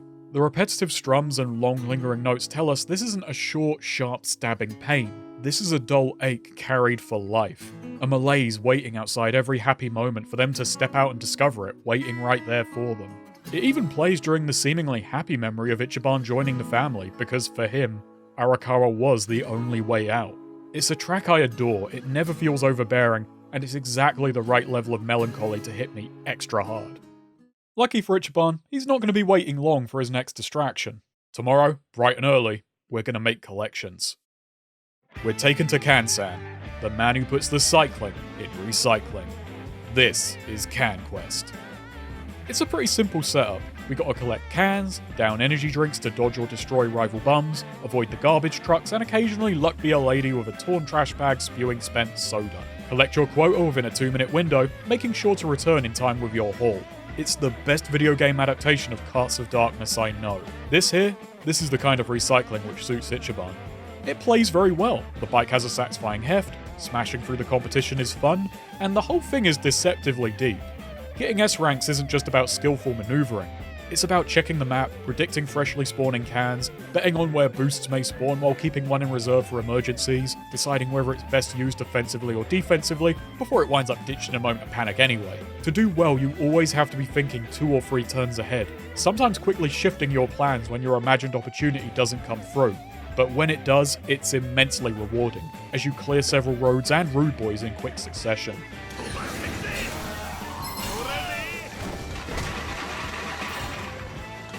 Blowing one boost just to blitz into another, all while piling on a mountain of invaluable tin. This makes for a surprisingly strategic mode, which is equal parts helped and hindered by being where it is in the story. What's great about it is Ichiban himself is at a place where any wrong move will doom him before he's even really begun. He has no real allies. Not all the hobos are quite so friendly as Nanba and the chief. They're cutthroat, willing to fight over scraps. This minigame works as a fun distraction and a mood piece which sums up the position Ichiban is in. It also feels like a victim of its place in said story. It's here to give you something to do to flex your fingers and take a break from the relentless introductions which the change of scenery necessitates. But this also means it has just one map, with subsequent difficulties just adding traffic. This is because this mode is introduced and then tied to the incredibly brief window of the story where you're consigned to the hobo camp. Within 20 minutes you'll see everything this mode has to offer, and then it takes another 40 to complete, which is achieved by becoming the king of cans. Yeah, take that, Taichi Suzuki. Now Ichiban Kasuga is the #1 trash man. And if you decide to complete the ascent to ring pool royalty, 2/3 of your time will be spent experiencing recycled content. And I'm sure Kansan approves. And he is a canny one to be certain. We're getting working for script. A sort of new feature of several minigames is having unique currencies for their item shops. Similar but distinct from gambling because you can't brute force this with cash. It's a solution to how the economies of these games tend to fall apart, an issue which has only gotten worse now each title has a moneymaker minigame or two. When I called this rewarding, I didn't mean literally. And this solution has created its own problem, which is multiple isolated pockets of pure repetition, which is worsened if you're only playing said mode for the extrinsic rewards and don't enjoy the gameplay itself. Like, say, Ichiban. すげえ頑張ったのにこれっぽっちだ It feels odd to throw your own mode under the garbage truck, but I do think it once again puts the player in Ichiban's mindset. If we stick with CanQuest, we'll be literally and figuratively stuck here forever, spinning our wheels for all time, spending a ton of energy and risking our lives for not much at all. Even Kansad admits his eco points are best spent not on money, but random crap he has. I can't say if this is good for the environment, but it's great for Kansan's bottom line, and even better for keeping Ichiban on the breadline. Though he's happy with that part. This chapter does bring us what Ichiban needs, a whole lot of change. But not before a familiar sight. 2 gangsters, Tei and a mate of his, here running collection on the homeless. Ichiban wants to interfere but is told to hide. But when the two pick on our new buddy Nanba, all bets are off.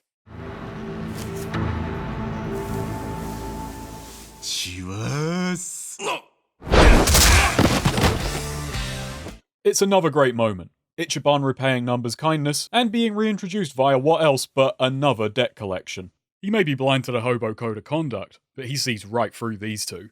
They can't exactly go complaining to their bosses they got their asses bested by bums. The loss of profile alone would be far worse than the loss of profit. And Nanba, now with nothing to lose, hands Ichiban the silver bullet to get them off the camp's radar for good.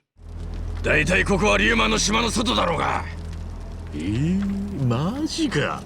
These guys are Yokohama Lumang, a local triad syndicate, and they've crossed more than one line today. This isn't their turf. It's great fun watching Ichiban work. Not to mention, this is a quick and interesting little conflict. The bums' claim to this little place they call home is tenuous. All it takes is a bit of attention and they could be swept away. Their tormentors prey on that weakness because asking for help is as sure as suicide. But these two could have the same problem just higher up the chain. Ichiban picks up on that weak link and severs it immediately. And the chief is angry with him for doing this, and he's not wrong to be. While he came out on top, he gambled with their very precarious existence in a moment of uncalculated righteousness. It's here Nanba decides to give Ichiban a lesson on the local gangs. The city is divided between the IjintrO, comprised of the Chinese Yokohama Lumang, the Korean Geomijul, and the Japanese Seiryu clan. The three are locked in a cold war, Nanba quite confidently asserting the three are building their power because at any moment, a spark will turn the situation hot. It's this uneasy peace which has actually kept larger clans from ever entering the town, not wanting to upset the balance. I love this. It's an incredibly juicy setup which perfectly fits the genre shift. Following the doomed hometown and the one-way trip through a dungeon, we come out in a fantasy warring kingdom, reconstituted in a modern setting through the Byzantine codes and customs of organized crime. And the conflict which insulates Yokohama from the rest of the world bears the mythical-sounding moniker of the Great Wall of Muscle. 意外とその偉人さんの幹部ってのも冷戦にかこつけてのんびり構えてるんじゃね。それは違うな。 Also, yeah, let's just attribute me getting dumped in the one place the Omi can't touch me to luck. Luck which Ichiban wants to push. Between Kansan and the Lumang, Ichiban thinks he shouldn't just be bumming around here. Nanba points out why that's a bad idea. Which also points us to a discovery. Ichiban is loaded.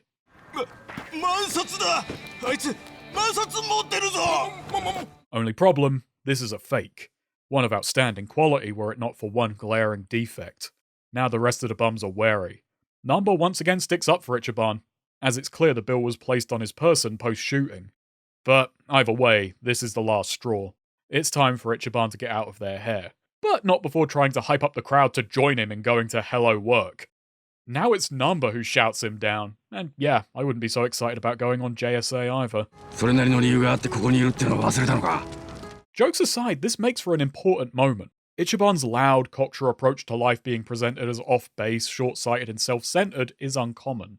The game often presents a passionate, well-meaning approach to life as heroic, but here it slams the brakes.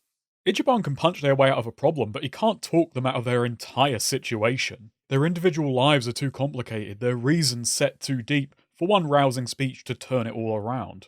It shows how he understands the small scale but not the big picture. And Nanba's words do get through to him, he changes a little. And from here on out, so much more. This fits well with Ichiban's ink. As we exit the homeless camp, we're introduced to my favourite new town-wandering feature, party chats. I'll get more into these when we have a party to prattle on with, but for now I want to discuss the topic of this one mandatory chinwag. Ichiban's Ryuugyo, otherwise called the Dragonfish. Ichiban says he wanted a dragon, but the dragon stands at the top of the food chain. It'd be downright arrogant for a fresh-faced thug to flaunt one. But he hopes he can one day earn his place, and when he does, his dragonfish will shine even brighter than a dragon. It's a humble little aside to the audience, but his tattoo says a whole lot more than this one party chat has room for. While the events of RGG Online aren't canon and are indeed contradictory to this game, I want to talk about how it appears here. It's an Utabori original, and while linking Ichi up, Utabori gives us an inkling of his intent. A long time ago, I tattooed two men at the same time. One with a dragon, and one with a koi. What's on your back falls between the two, a koi transforming into a dragon, a Ryuugyo. Will it make it through the dragon gate and become a true dragon, or will it be swept away by the current and sink to the depths? That depends on you, because a tattoo is something that can only be made to shine by the one who bears it. And then he didn't put his signature on it, so we can hazard a guess how he fancies Ichiban's chances. Right to the inky depths. While I don't think reading Ichiban as a composite of Kiryu and Nishiki is an invalid way to look at him, it's one I don't personally find all that interesting. If you do, then there you go. The game, or, well, a different game, has it in writing. It does at least give Ichiban's tat symbolic weight. He's not an archetype like Kiryu who's predetermined by narrative convention to succeed. He is, as we've seen, spectacularly capable of failure. What's more interesting to me is what the Ryuugyo represents. Simply put, change, transformation, swimming against the tide. In a GameSpot interview, it was said that Ichiban is meant to be a catalyst for change within the series. And this idea of change has already hit us in a ton of ways, big and small. We've got a new town, a new genre, a big shake-up of the status quo. There's a lot of cute little details which further push this motif. The main menu is initially made up of incomplete splotches of Ichiban's tattoo, a handy visual saying the man himself is not yet complete. Then when he finds his motivation and a baseball bat in the ground, the menu changes to reflect his newfound purpose, and baseball bat from the ground, becoming this sick image of him stalking towards a distant city, bat in hand, dragonfish on display, ready to wallop the world into shape. Throughout chapters 1, 2, and 3, the name of his class has repeatedly changed as his understanding of the situation develops, which is exactly the kind of understated joke I quite like, and spoilers for the job hunt, he'll find a whole new one later, one we won't be thanking Hello Work for. It's brilliant how this theme of change is woven into the fabric of the game. And to compare again with Kiryu, it's interesting how Ichiban, by choosing this tattoo, has tacitly agreed to live a life in an in-between state, always growing but never grown. Kiryu compared started at the top, and what did that get him? He was stubborn, resistant to change. He spent several games being taught the same lesson before the next tragedy reopened his trauma and sent him right back to square one, because in his mind, he'll always be the dragon. Ichiban will only ever be, like a dragon, you see? It's very slick. Never the dragon itself, but arguably something even greater. A man capable of change. Huh?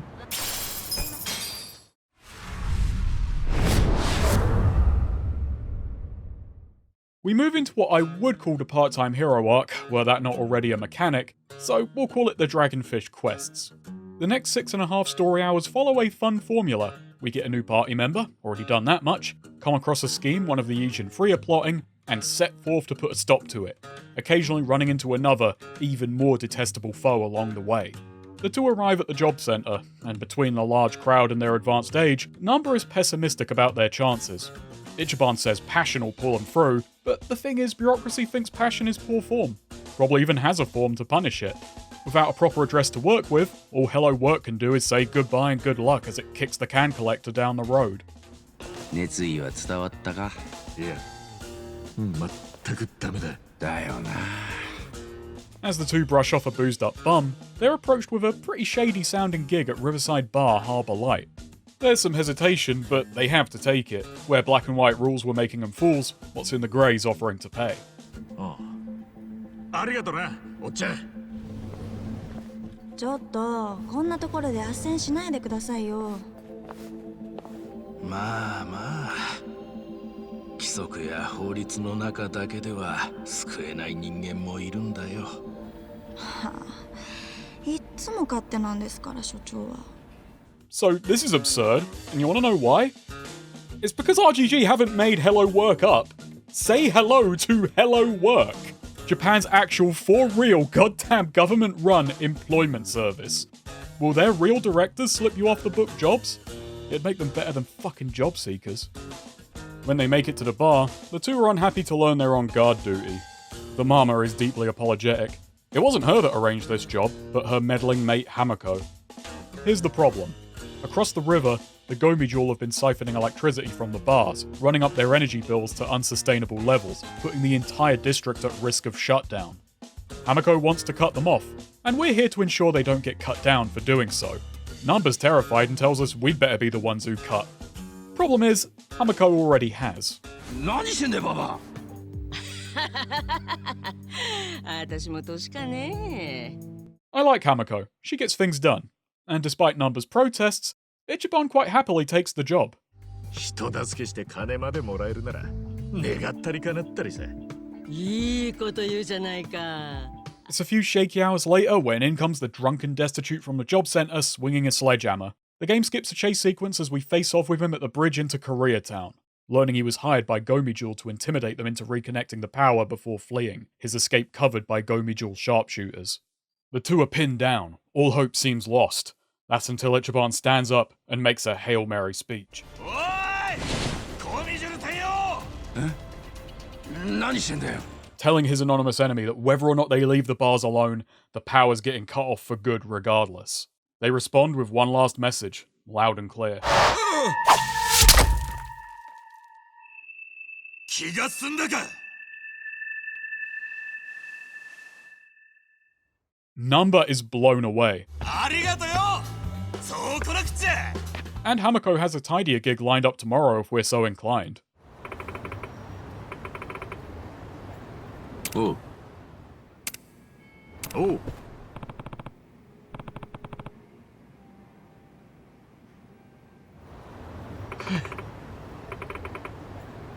Odd as it may sound, that's one of my favourite little exchanges in the game. Hamako plays a small role, but she's a real linchpin character to me. She represents the quintessentially good traits of a person who makes their way in the grey zones. Warm-hearted and jovial, but far from a pushover. She knows how harsh the world is, that it's never going to offer her a helping hand, and decided that's just not good enough for her and the people she cares about. So naturally, her and Ichiban get on like a house on fire. It's the next day we learn about Hamako's own establishment, and it isn't long into their job giving the place a clean that we meet an even more terrible foe. Bleach Japan, an MPO set up by Ryo Aoki before he went on to become Tokyo governor and enact his 3K plan. With his name behind it, not to mention ongoing backing, the group's popularity continues to grow, especially with their proposed goal of bleaching the grey zones white, with a particular focus on targeting sex workers. The reason sex work could be called a grey zone is because of the cultural role of prostitution in the past, which led to a legal definition worded in a purposely specific, arbitrary way, which left obvious room for holes and loopholes alike. And with that, a group of arseholes to moan about it.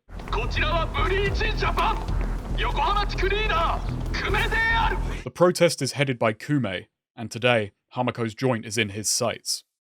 こちらの店舗は飲食店として役所に届けております。しかし2階に上がった客は食事など食べません。中井の女性が運んでくるのはお茶だけなのです。 Now how would you know that, Kumame? Hamako rushes out to see them off, but she can't even get a word in edgewise. 営業許可を取ってるんですか。 It's because people like to eat out, Kume. Introducing the Geomijul and Bleach Japan back to back makes for a strong side-by-side. While the Geomijul are a criminal faction, their wants are tangible. Their methods may be unreasonable, but they can be reasoned with. When Ichiban gives them a solid argument, they understand the juice is no longer worth the squeeze. Bleach Japan only appear reasonable on their heavily PR'd face. They don't even need to sound good, they just have to make noise. They only need to look correct to a polite society who's only ever going to hear about the grey zones from them. What they want is recognition and social power, far more nebulous concepts. Hamako can't just unplug a cable and explain the supply is cut off. The people they target are the source of their power, people who are mostly trying to get by in less fortunate circumstances. And unlike Geomijul, there is no reasoning with Bleach, because anything someone in the grey zones might have to say starts out beneath consideration. Any point they could make must be belittled before it has a chance to beguile. Like Ichiban at the homeless camp, Bleach doesn't really understand what's going on in the grey zones. Unlike Ichiban, they don't care. They're not here to solve a societal issue, they're on safari, and the more they rile up the animals, the better it winds up looking for them. Hamako can handle the Geomijul. While they're at perceivably different places in the grey zone, they can at least meet with some understanding of each other. She can't handle Bleach. They're black, white, and blind. Kume is a puerile puritanical, an ill-purposed and prudish prick who won't stop prodding at prostitutes, and unlike most punters, won't have to pay for the privilege. He is a shockingly effective character. I want to reach through the screen and wring his neck before he's done even talking to Hamako in his first scene, as everything she says is either talked over or twisted against her. 風俗嬢を親に持って幸せな子供なんてここにいるぜ。 It once again takes Ichiban, now holding the high ground and plentiful ammunition, to send them packing. そらよ。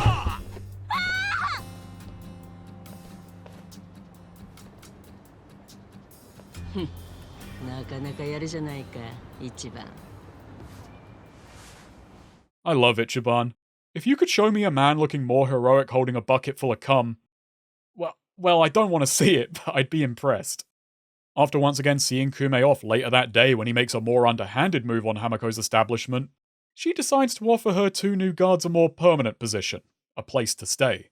getting them the address they need while making it harder for the building's leaseholder to evict her should Bleach kick up a fuss. And so the two dive into their new home. Perhaps too eagerly. Yeah. やっぱしけてんな。 Yeah. Riding a bit of a high, Nanba finally opens up a little about his past, revealing he lost his job as a nurse for smuggling drugs out of the hospital. Ichiban encourages him to start again, and Nanba brushes it off, asking what Ichiban's next move is. And having only discovered his old life seems to be just as over as if the bullet had claimed him, he has no idea. So Nanba encourages him to start again, and Ichiban brushes it off. まあ、お前なら何だってできるだろう。簡単に言うなよ。もう40超えてんだぜ。お前さっき俺には随分簡単に言ってくれたくせによ。だったな。悪い。 So, this awkward-ass cutscene, it's one of the best in the game. But to properly explain why, I need to quickly rewind and work us back up to this conversation. Nanba's arc up to this point gives us so much momentum for the story to build off of. He starts off cold, trying and failing to keep Ichiban at a distance. One trait of Ichi's I adore, which we see starting with Arakawa, is he never unquestioningly accepts rationalizations for good deeds. He trusts the gesture to be genuine, no excuse excusing kindness. And we see it with Nanba. Even before he learns he's loaded, he never really stops helping Ichiban. All he does is stop making justifications for it. He also serves to highlight Ichiban's heroics. Nanba is less rough and ready, more reserved. He's street smart in his own way, but that's more for the sake of keeping his head down. But here, Ichiban gives him someone to look up to.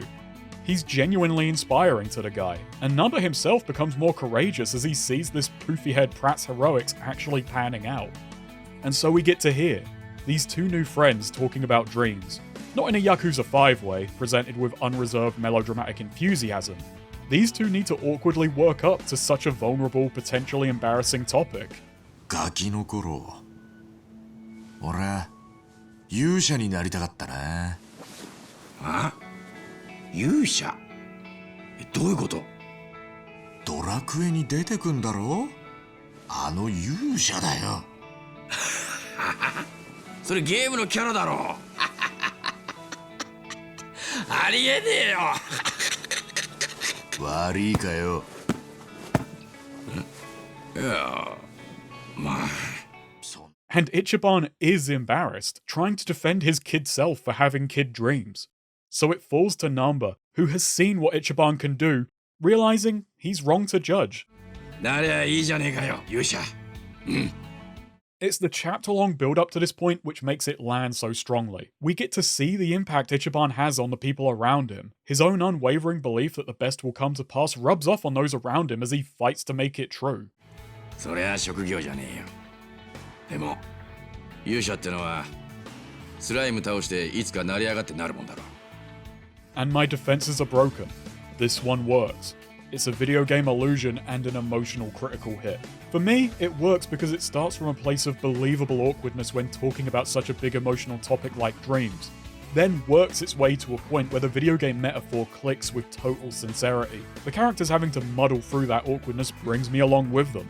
I said these metaphors got better as they went. The last few only sort of matched the emotions of the scene, but they were necessary to get to this one landing perfectly. It was this moment I knew I was completely invested in Ichiban.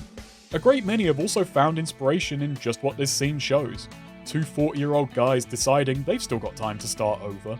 I feel I've come from a generation that has struggled with the concept of growing up, that the model of what growing up meant became an empty promise before a great many's eyes. What does growing up even mean anymore? Leveling up though, we've all got an idea what that means. As these two lads toast to a brighter future, we get a grim reminder of the world they're going up against. お前のようなクズを雇ったのが間違いだった。力。And outside, someone else makes their own little toast to finally tracking down their prey. Slipping unnoticed into Ichiban's abode. 誰だてめえ。なんだ、泥棒か。俺だよ、俺。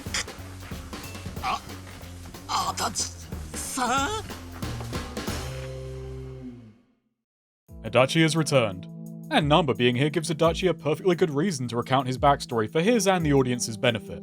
Only Nanba thinks to ask a follow-up question. What does he want with Horonouchi?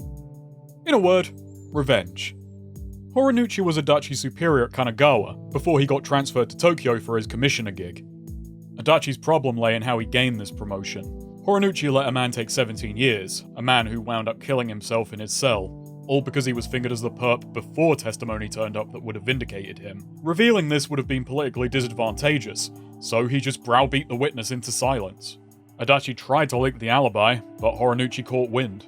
And that's how Adachi went from stomping the streets to stamping the sheets. An aside, but I have to point out how over the course of each of my playthroughs, I wound up almost entirely forgetting why most of the party is following Ichiban. Ironically, the guy I have the easiest time remembering is Nanba, which, well, if you've beaten the game before, you'll understand why. It isn't that their motives are weak. While a little tangential, they run parallel to the main quest in a manner that never really strays. But on the whole, their wants feel inert, so they're here on inertia. Ready to allow Ichiban to dive into any diversion, never seeming to care whether it comes back around to why they've thrown in their lot with him. The funny thing is, over the course of the game, the bond the group develops is so believably strong. I never actually questioned why they were here. I just found myself more attributing it to camaraderie instead of context, and it holds up under that scrutiny. Adachi's backstory also fills in a couple of details. Most of Kanagawa PD is connected, many with the Ijin 3. The ambitious cops want out of Kanagawa, and this is less because of the grime, and more the fear it might stain their careers. And it also explains how this sleazebag got by.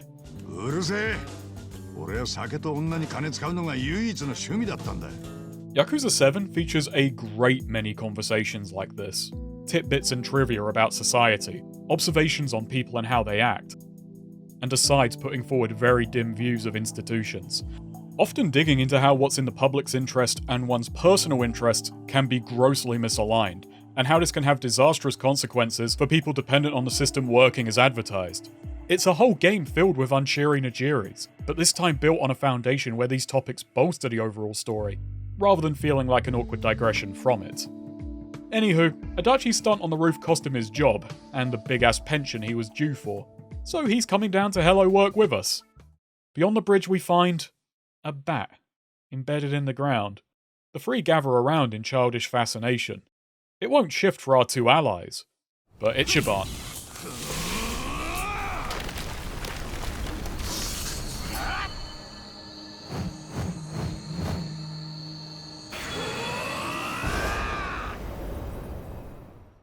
Well, it's less the sword in the stone and more the bat by the bog, but Ichiban's hero status is affirmed all the same. His mental status...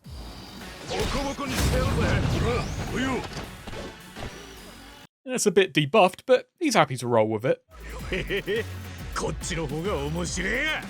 Alright, so at long last, it's finally time to get to Hello Work. That was not the combat bridge, I promise.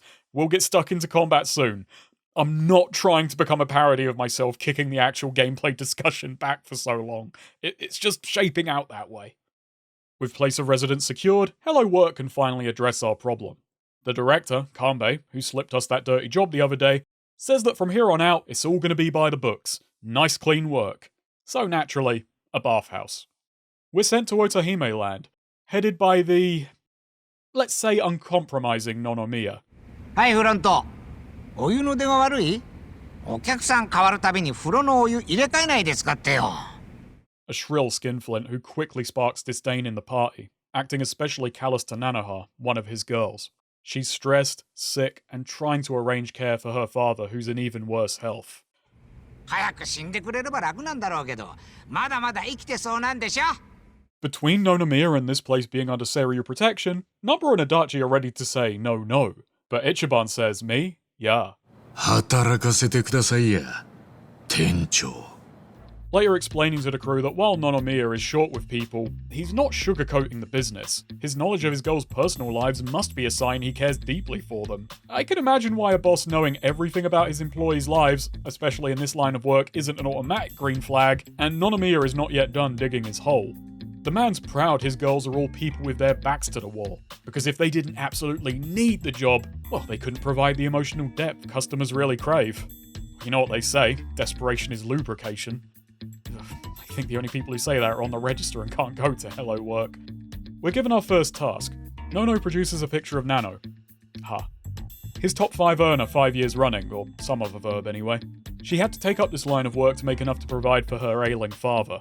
However, she's been absent more and more lately, so it falls to us to discover why. We find her meeting with a shady figure and slipping him a hefty chunk of change. The snippets of conversation we pick up reveal she isn't all paid up, and has 10 days before something or someone comes to pass. Stalking the suit, we wind up before Sunlight Castle, a high-end retirement community. It would look grand, were she not paying in cash and seemingly disallowed from visiting her father. So all we can do is report to Nonomiya, who's brought to tears by the news.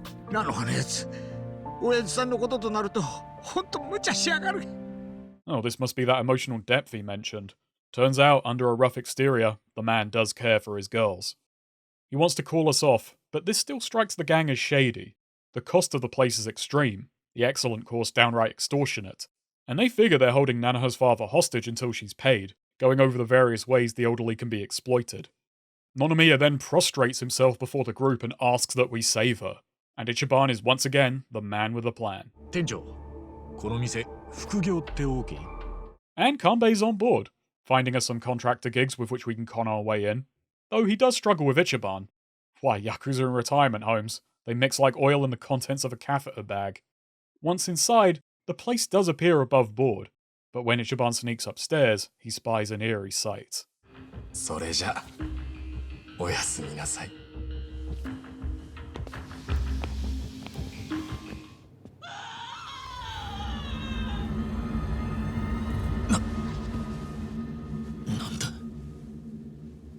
Reporting back, Nonomiya even recognizes 2 of the supposed staff. They're actually Seiryu members who used to look after Otohime. So, we got Yakuza actually running the retirement home. Now that's taking the piss. The group then put together why the home would be killing their own clients. Keeping their death secret allows them to collect their pension. With every death, profits go up. It's then they realize they only have till tomorrow to save Nanoha's pa. Something funny here was, doing side content or not, this felt like an absurd time leap. The team mentioned how in earlier titles, stories took place in shockingly short time frames, and so they wanted 7 to feel like it took place over a greater time span, which makes sense for developing relationships. But this is the one time felt like a factor, and more than anything else, it shocked me, like I'd slipped in and out of a narrative coma. I think you could fit the main events of Yakuza 0 in just this investigation, and you'd have time left over for a weekly big shop. Now before we continue on and retire the topic, let's quickly go back over Nonomiya. They make him vile in his introduction for 2 reasons. First off, it's to highlight Ichiban's wealth of experience with figures like him.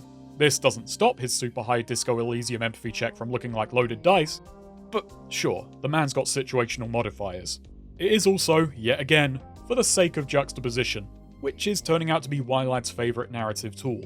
We have the seedy, probably seed-strewn soapland, with an even seedier manager who under his grimy exterior genuinely cares for the vulnerable people in his employ, versus the luxury retirement home, which appears squeaky clean on the surface, but that's only to hide a dark underbelly. It's pure blunt force contrast, exaggerated to the extreme in both directions. I do think they make Nonomiya far too unlikable for this to land properly for most people. This is a very hard thing to gauge. You go too soft in the comparison, as well as the reveal he really cares, feels limp-wristed. Go too hard, which I'd argue they did, and him turning out to be well-intentioned feels contrived. And there's no room left in most people to think what the game is saying with him. His first impression is for most something he can't claw his way back from, even when it's spilled out to be a false front. He may care for his girls, but what then did he gain by broadcasting himself as this unapologetically cruel? Was it to test the Ichiban? To throw them out if they found this fake version of him agreeable? To present a hard front to defend the girls he admits he's exploiting? Acting as a potential barrier if these guys were sleazebags? The thing is, we're not to know. You kinda just have to turn around and admit that Nonomiya's a nice guy that they've introduced very strangely. The connection between sex workers and the elderly is a strange one, and that's a strange sentence, but I want to draw it. At a certain stage in life, you'll have no choice but to be vulnerable. For some, it arrives early via circumstance, but on a long enough timeline, your well-being will end up in others' hands. When the time comes, you'd hope to wind up in the care of people who actually care, and first impressions may not always give you the whole picture. The game draws out sympathy by placing the 2 groups side by side, as people who've wound up in such circumstances. You don't get to choose to be old. By a similar token, we don't know why these women wound up at Otohime land, It's just never presented as something they altogether chose. Equating sex workers and the elderly is not something many stories do, but I find 7 does it to pretty deft effect. During all of this, Bleach turns up and it once again falls to Ichiban to see them off. This time he does it not with a bucket full of cum, but by throwing the book at them. A verbal kumite with Kume. The gang expertly leading him into a rhetorical trap, making him profess how unerringly pure he is, never pissing in public, never speeding. That seems a bit of a leap. Doing this before outlining all the loopholes he's breaking right now, overstepping his bounds literally and legally.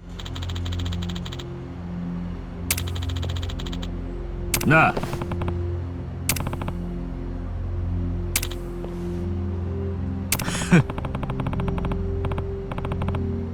Eventually making it so he has no choice but to beat a legal retreat. It's great fun watching Ichiban and gang pull Kume's worldview apart, satisfying each and every time it happens. But that's also why Kume is kind of frustrating.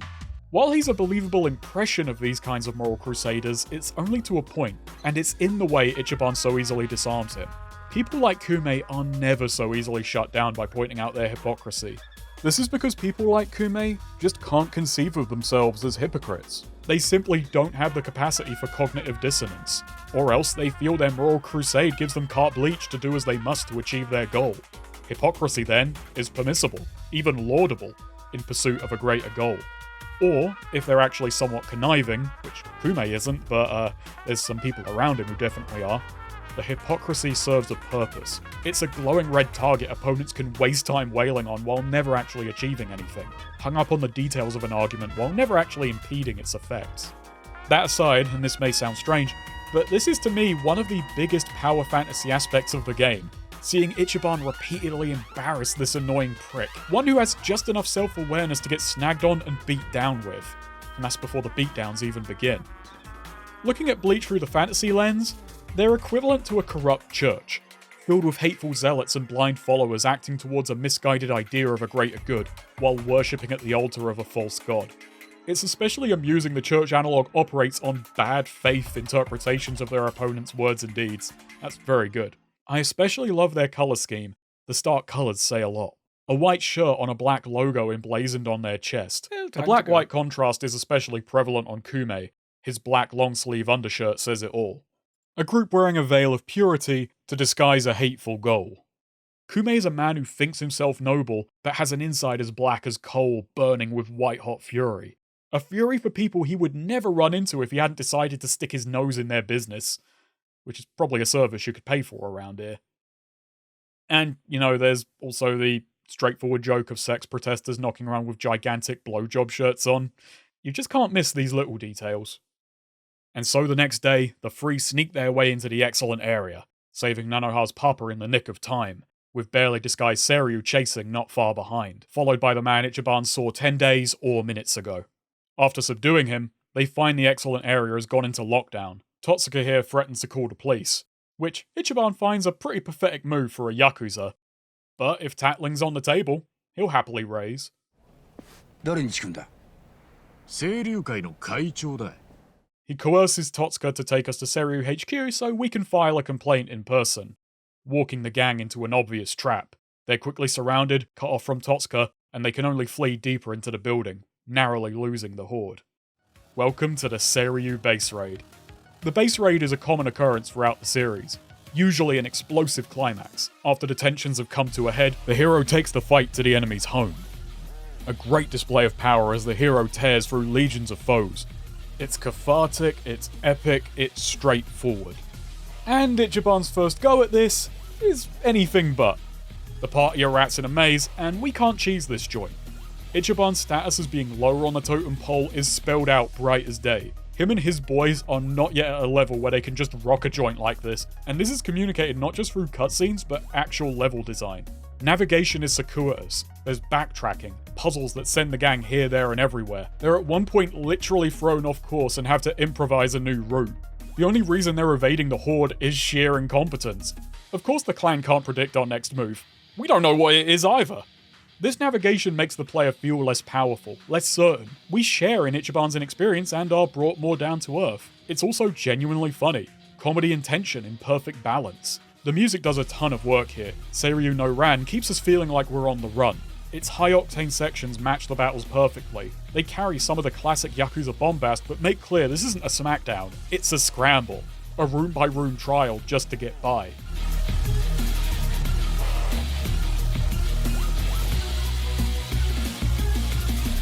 Most of the track, however, takes on a slower, more creeping form, evoking the feeling that we're not the danger.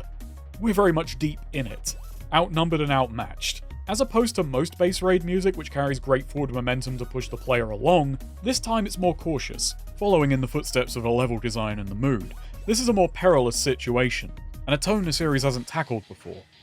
What I also love about this sequence is how it finds room for some true mechanical storytelling. As we make our way deeper into the building, we run into the family captains one by one, learning their movesets, elemental affinities, and so on. They're then faced as a little party of their own at the end, making for a great rival fight of sorts. You first have to learn strategies, and then you have to mix them together to tackle all three. The Ichiban versus the Seiryu clan. It's great escalation and such a fun little narrative threaded through the stage. All in all, it's a brilliant sequence. A bumbling high-stakes caper with lives on the very wiggly line. We're once again setting Ichiban apart from prior protags, and it's done so charmingly, creating multiple coinciding little narratives through its design as it goes. So despite the fact we're twats, Totsuka is still rightfully terrified. Baffled we made it this far. He asks just who the hell we are. Yeah, leave it to Soapland employees to clean house. Chairman Hoshino emerges, understandably uncertain of the group, but Ichiban's bill buys him Hoshino's attention. In the chairman's office, Totsuka is a lost face, and a finger is soon to follow. Hoshino admits people shun the Yakuza, but he's done things to protect this city from his rivals in the Ijin Free. In any business, there'll be things the rank and file don't know about. Yeah, keep that in mind. Yet it seems Totsuka's little hustle was playing this in reverse. The man claims he was going to report his venture eventually, but Ichiban, ever the Yakuza protag, is pretty adamant that murder is wrong. 戸塚が隠していたしのぎを教えてくれたからだ。ただ、誰がしのぎの内容に意見しろと言った？ He lets his underling keep the finger, but ejects him from the Seiryu. With the room cleared, he turns the blade on Ichiban, saying what he did here today humiliated the clan. そのことを肝に銘じて、明日から生きろ。久々にヒリヒリしました。俺は嬉しいですよ、会長。And this disarms Hoshino. Ichiban goes on to say he thought all the old-school Yakuza he idolized had vanished while he was in jail. Hoshino just showed him they're still around. The old man turns on a dime, and as Ichiban talks about Arakawa, Hoshino obviously recognizes the name. In one conversation, Ichiban goes from interfering civvy to a righteous and loyal soldier in his eyes. 待て。一つ教えろ。お前の親父とは誰だ？元東上会系荒川組組長、荒川真澄です。He saw something, well, two somethings in Ichiban, that made him forgive the transgression. It is a funny thing that after this whole kerfuffle where we demonstrate that Ichiban is a far cry from the Yakuza of yesteryear, not to mention after a whole series about their decline and how rare these sorts really were, Ichiban sees some of the old schools still holding out. The world Kiryu used to fight for has gotten smaller, but pockets of it still exist. And it looks like everything has come out sunshine and rainbows. Sunlight Castle is shuttered, Nanoha's money, not to mention her old man, are returned safe and sound, and she's able to go back to her old life, leaving Otohime land behind. And I mean, yeah, that is their top earner going, but Ichiban said he can scout, so I'm sure it'll all be fine. Of course, that's never how these things go. いろいろあったんですが、とりあえずは。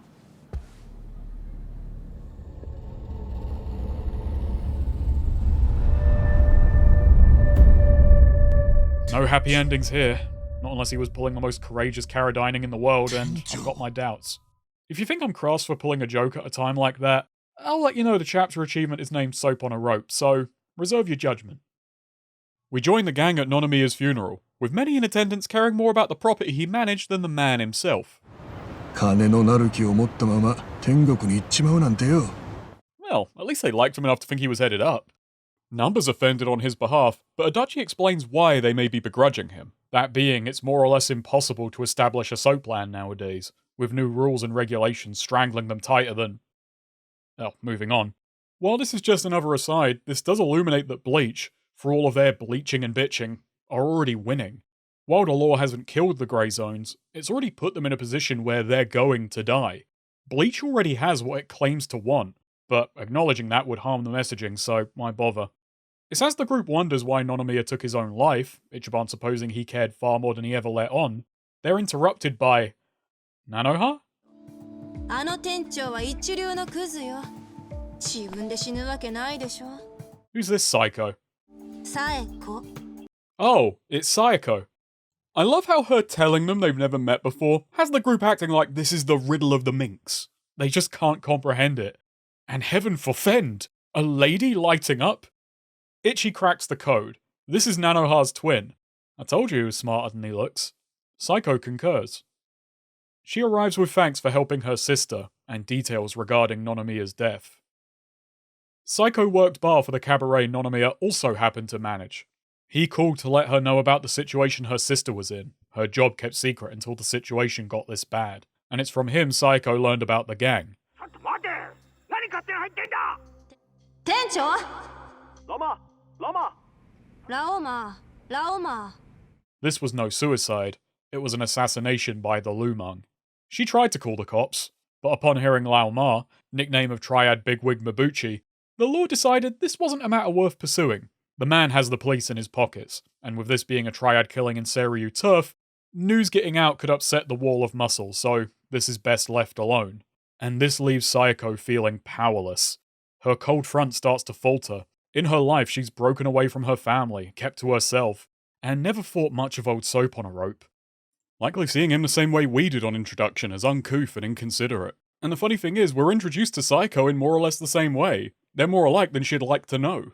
And she only learned just how little he deserved such a fate the very moment it barged in on him. And now she can't return a kindness that she never knew was there. 私ね、悔しいのよ。野々宮はデリカシーないし、言うことも汚い最低の親父よ。でも、だからって、殺されたのに、警察も知らん顔? And with the police refusing to help, she only has these three to turn to. And they were never gonna let her down. だんだん俺のこと分かってきたじゃない、難波先生。やっぱりそうなるのか。足立さんは現役のデカたちが尻込みする相手だ。俺のデカ魂はやれと言ってるぜ。さっちゃん。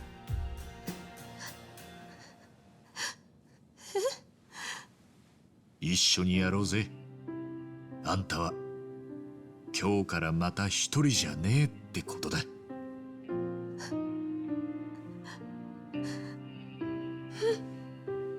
And with that, our core party is complete. And Saeko, we're not going to make a good first impression. So our task is tracking down Mabuchi, and our first stop is Restaurant Row. Ichiban immediately puts his foot in it. The Lumang are made up of people who were chased out of Chinatown proper a long time ago by the Snake Flower Triad. Yeah, remember those guys? A wound that has both festered within and focused the gang ever since. If we're to find Mabuchi, we're going to have to play it subtle. This is a fraught situation and we're asking sensitive questions. So naturally it's here Ichiban reveals he has 2 left feet, spectacularly striking out 3 times as he tries to prise any info he can from the locals in what are absurd comedy skits, before saying this must be proof of their loyalty to the Lumang in a way that feels daft given how amazingly he just cocked up. It's an odd bit of whiplash because Ichiban, while a comedic character, is rarely if ever this inconveniently stupid. So, we got nothing. What the group needs is a less than loyal Lumang man.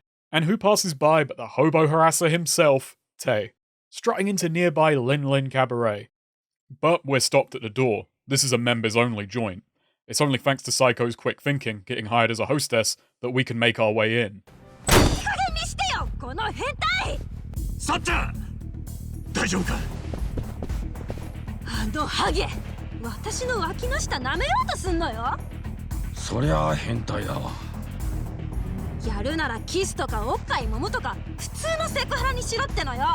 Allowing us to have a little tete-a-tete with Tay.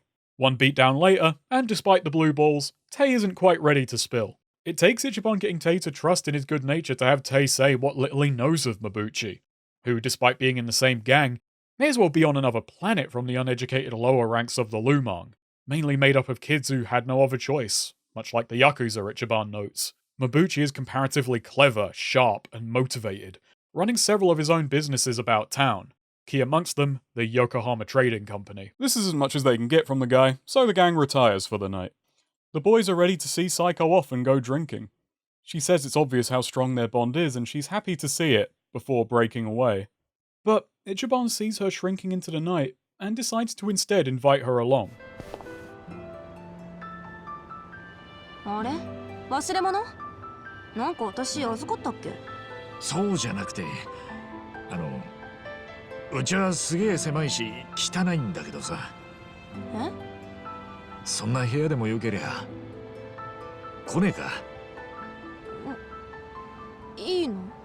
おお、その代わり後からやっぱ汚いから嫌だとか言うなよ。あんた優しいんだね。ん？なんでもない。ありがとう。 In a Dengeki interview, Yokoyama notes watching this scene always made him cry. I thought I just wasn't equipped to see what he does in it. I mean, it's a sweet moment, well acted, well scored. It's an emotional moment the series has never tackled before, and it hits perfectly well. But what makes it tearjerker material?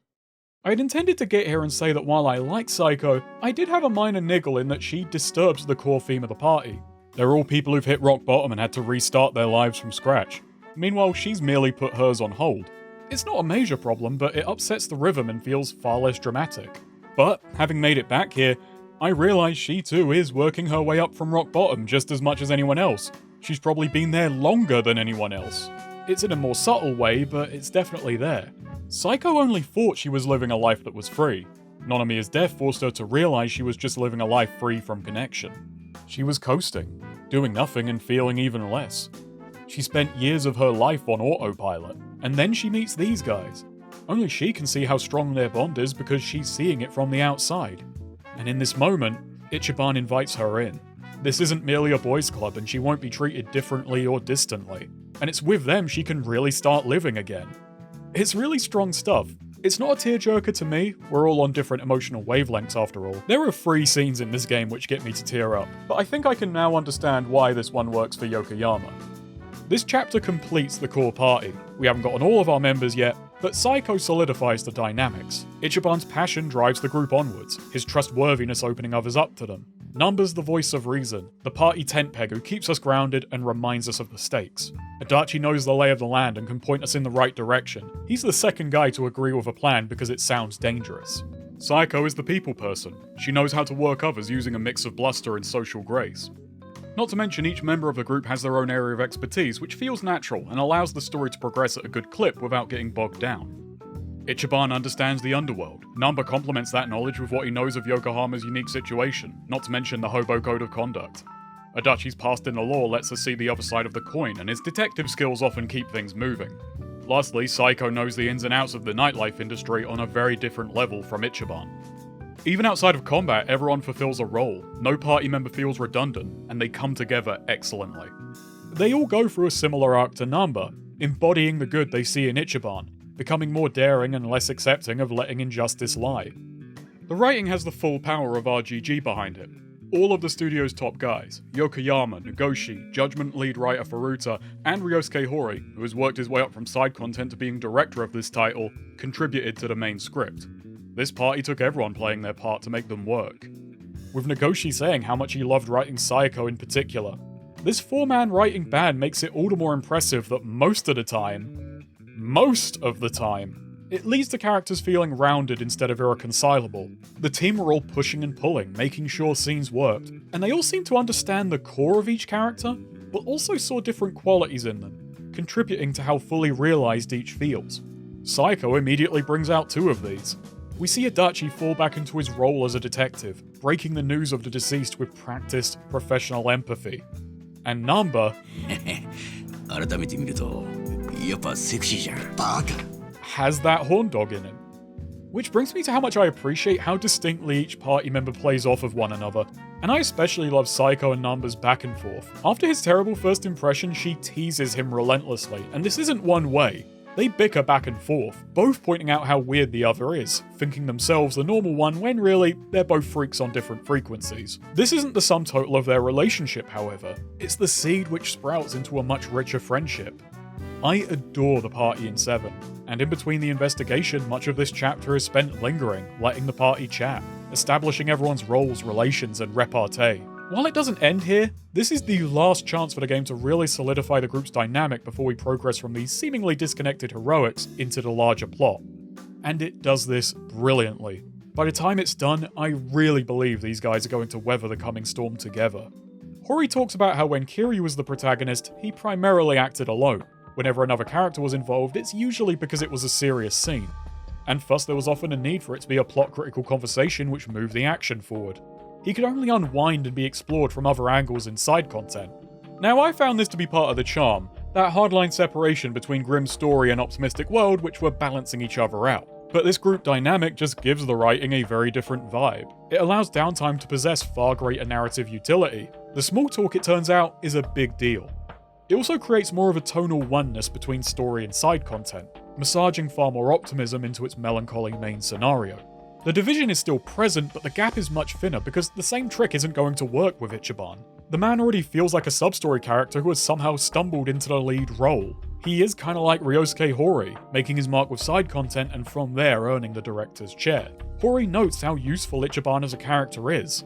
He's an emotional crowbar. His easygoing charm and carefree honesty makes it easy for other characters to lower their guard around him. It's a big aspect of why the group coming to be so close so quickly doesn't feel rushed. The man is denser than Kiryu in a way, with a gravitational pull the people around him can't help but fall into. So before we end the Dragonfish quests, how about we go get that drink? Adachi introduces us to his favourite watering hole, Survive.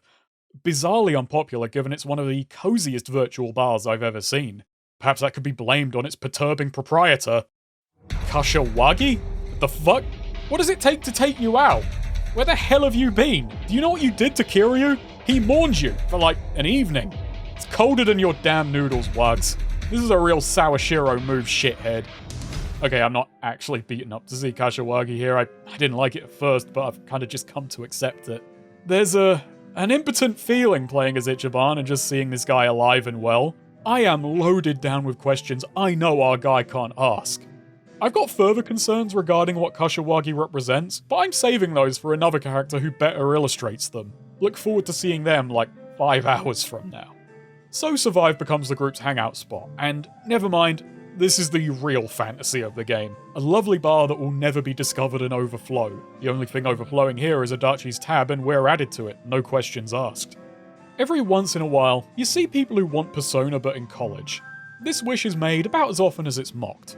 Well, with Yakuza 7, you do sort of have that.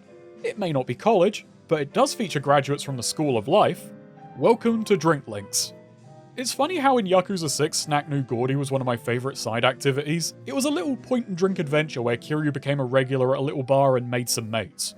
With Ichiban, this has been retooled into a central pillar of his side content. All but one party member has a 5-act drink link playing out like an extended sub-story, allowing you to see them in casual conversation while wrapping up a lingering thread from the main plot.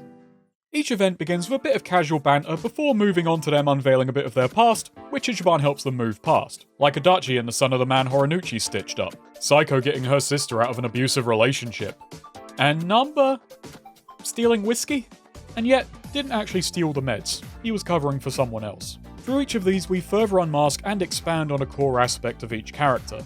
We have Nanba's hero worship, first for Florence Nightingale, and later the nurse Mizue, who it turns out wasn't quite as much a light in darkness. And now for Ichiban, first a distant ideal, then a fraud, then a friend. We learn Nanba has never been all that self-motivated. He fell out of love with nursing, but if he sees someone who has the passion he lacks, he finds his own passion in supporting them.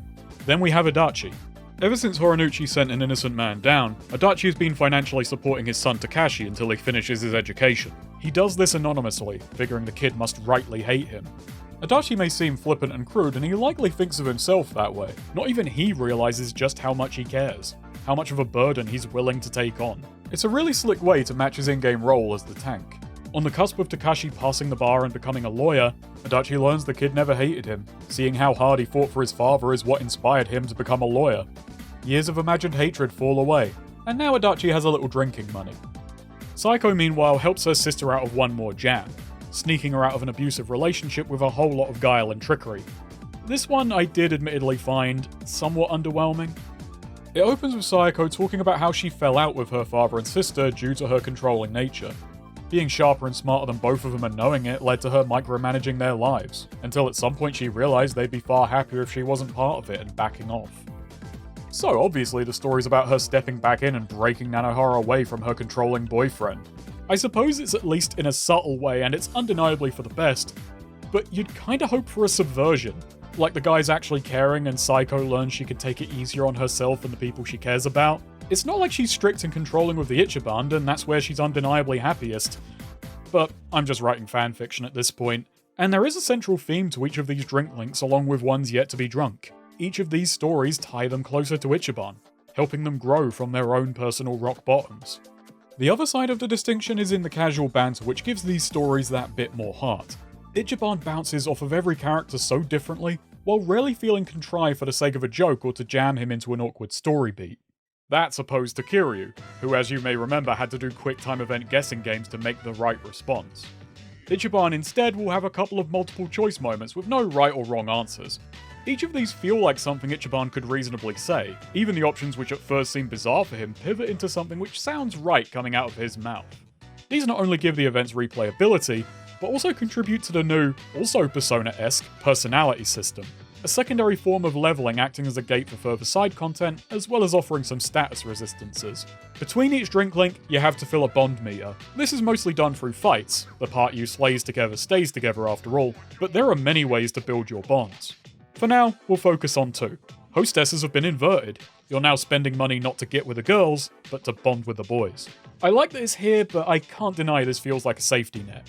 It helps players who pick the game clean without cashing in their drink links when there were buku bond points going, meaning they don't have to go grind out battles for minutes at a time. Issue is, this doesn't work for the girls, or players who've yet to strike it rich. Lucky for them, a cheaper, slower form of entertainment exists. The Seagull Cinema. At this outrageously comfy palace of classic pictures, you have to pass Fahrenheit-style QTEs to stay alive. I mean awake. And this isn't half as amusing as that game, though admittedly doesn't leave me feeling half as cold. I really like to imagine this mode has offended one film buff. I can relate to it, honestly. As a kid growing up in England, my dad told me how great the movie The Italian Job was, and eventually we sat down to watch it. I am certain the only reason "you're only supposed to blow the bloody doors off" is such a classic of British film is because it's an oasis in a cinematic desert. I've struggled with naps my whole life, but the one successful heist in that movie was my consciousness. Okay, now I'm certain I've offended one film buff.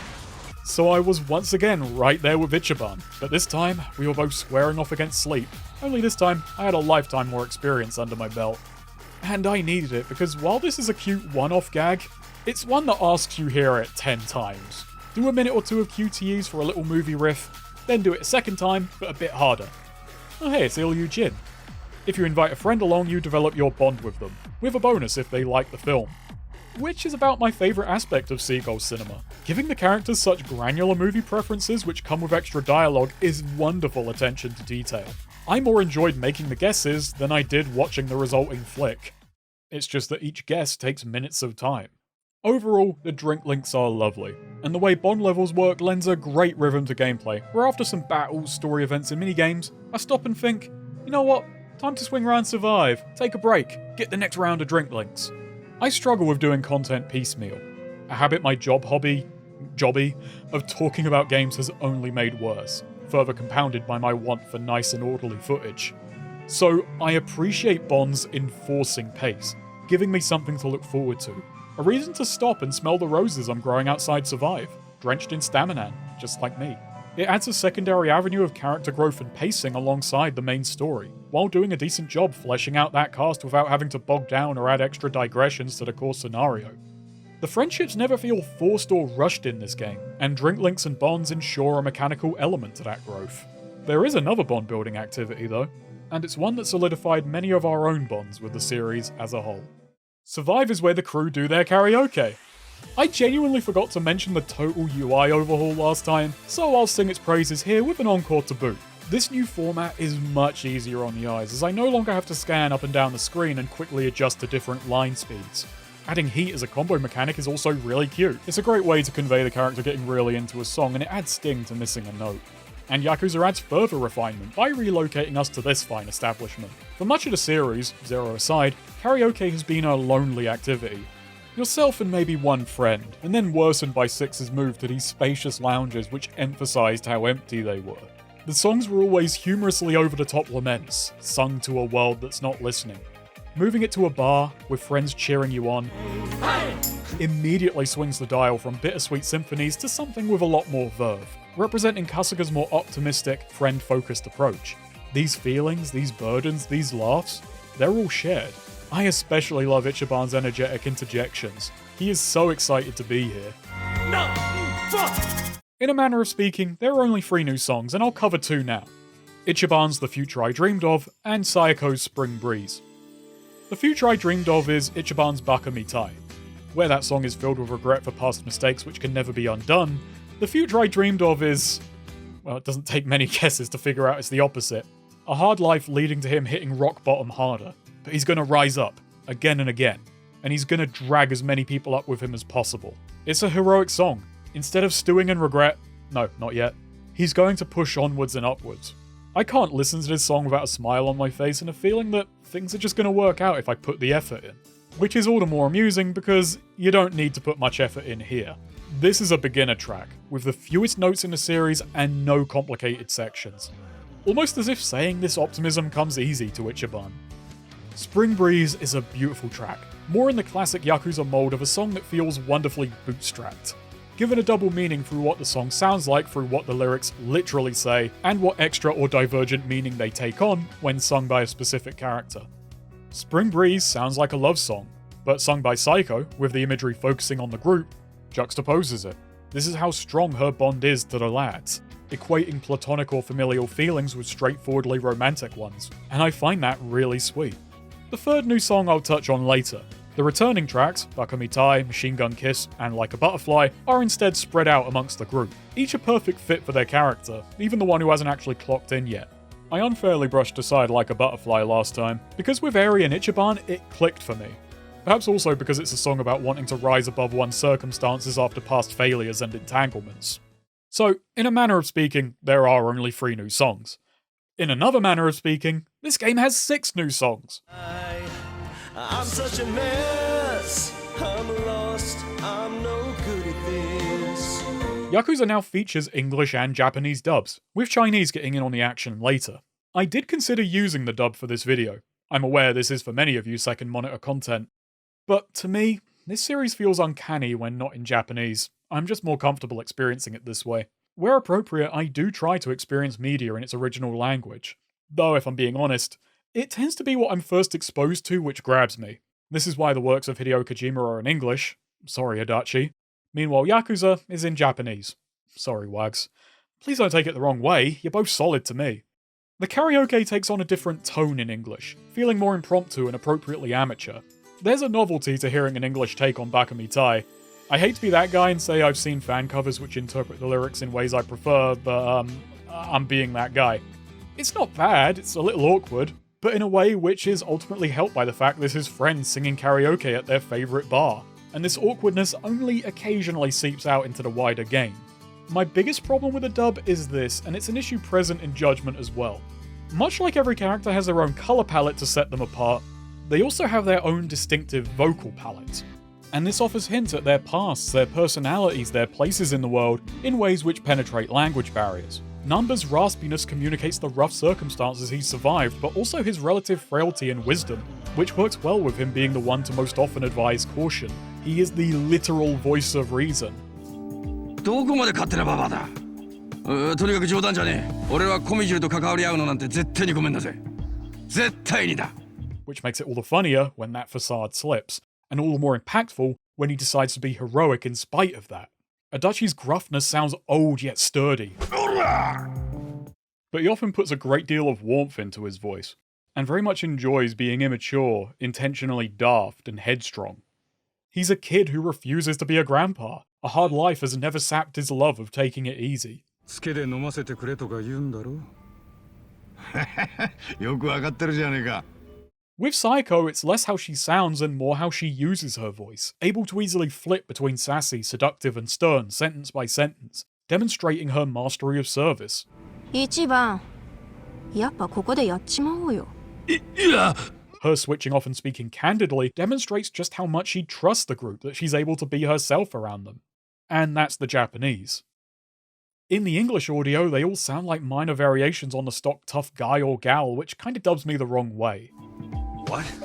So you don't even have real skin in the game? You should start minding your own business. Which is what I'm gonna do. I'm leaving. Hang on.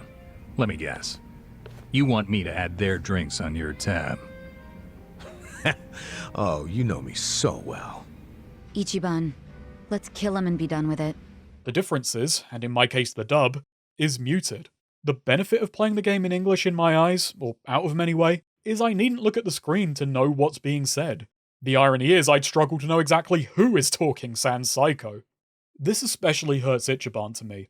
What I love about Nakaya's performance is how much vulnerability he plays Ichiban with. It's the audio equivalent of puppy dog eyes, and it's what makes his kindness and sadness both so believable and affecting, as well as his anger hits so hard when he drops into a guttural growl. 俺はこの耳で聞いたんだ。車椅子のばあさんが恐怖で泣き叫ぶの。 In Nakaya's case, the gruffness is the affectation, something Ichiban falls into when he regresses into a thuggish Yakuza. Kaiji Tang puts on a good performance, but it's a lot less expressive. Okay. Okay, my ass. Are you dragging us into another mess? You're finally starting to understand me, Nurse Nanba. Ichiban having a tough guy edge to his voice a majority of the time makes him come across as a lot more guarded. This, alongside many other particulars, are replaced with these generic, rough and tough voices. Dead. Sounding awfully Yakuza there. It's an emery paper grit which has only managed to sand down each character's individuality. I can't even say it's less exaggerated, it's just exaggerative in the blandest way. Even the infamous PS2 dub is stronger in this regard.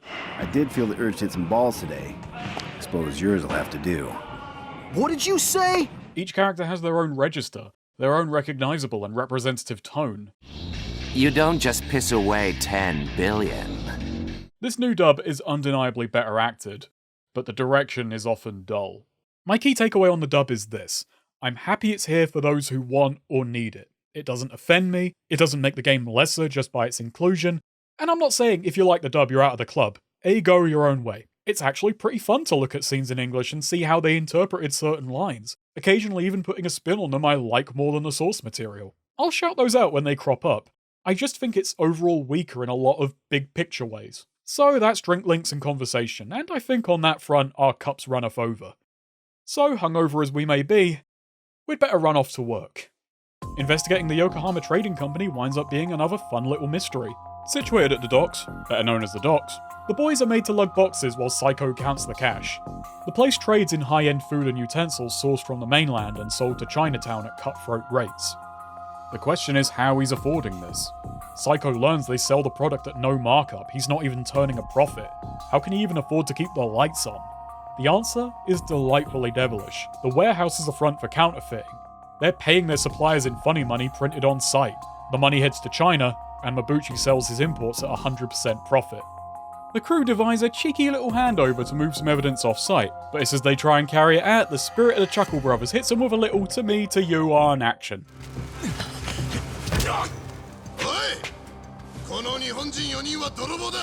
The workers descend upon them, and their escape goes up in smoke.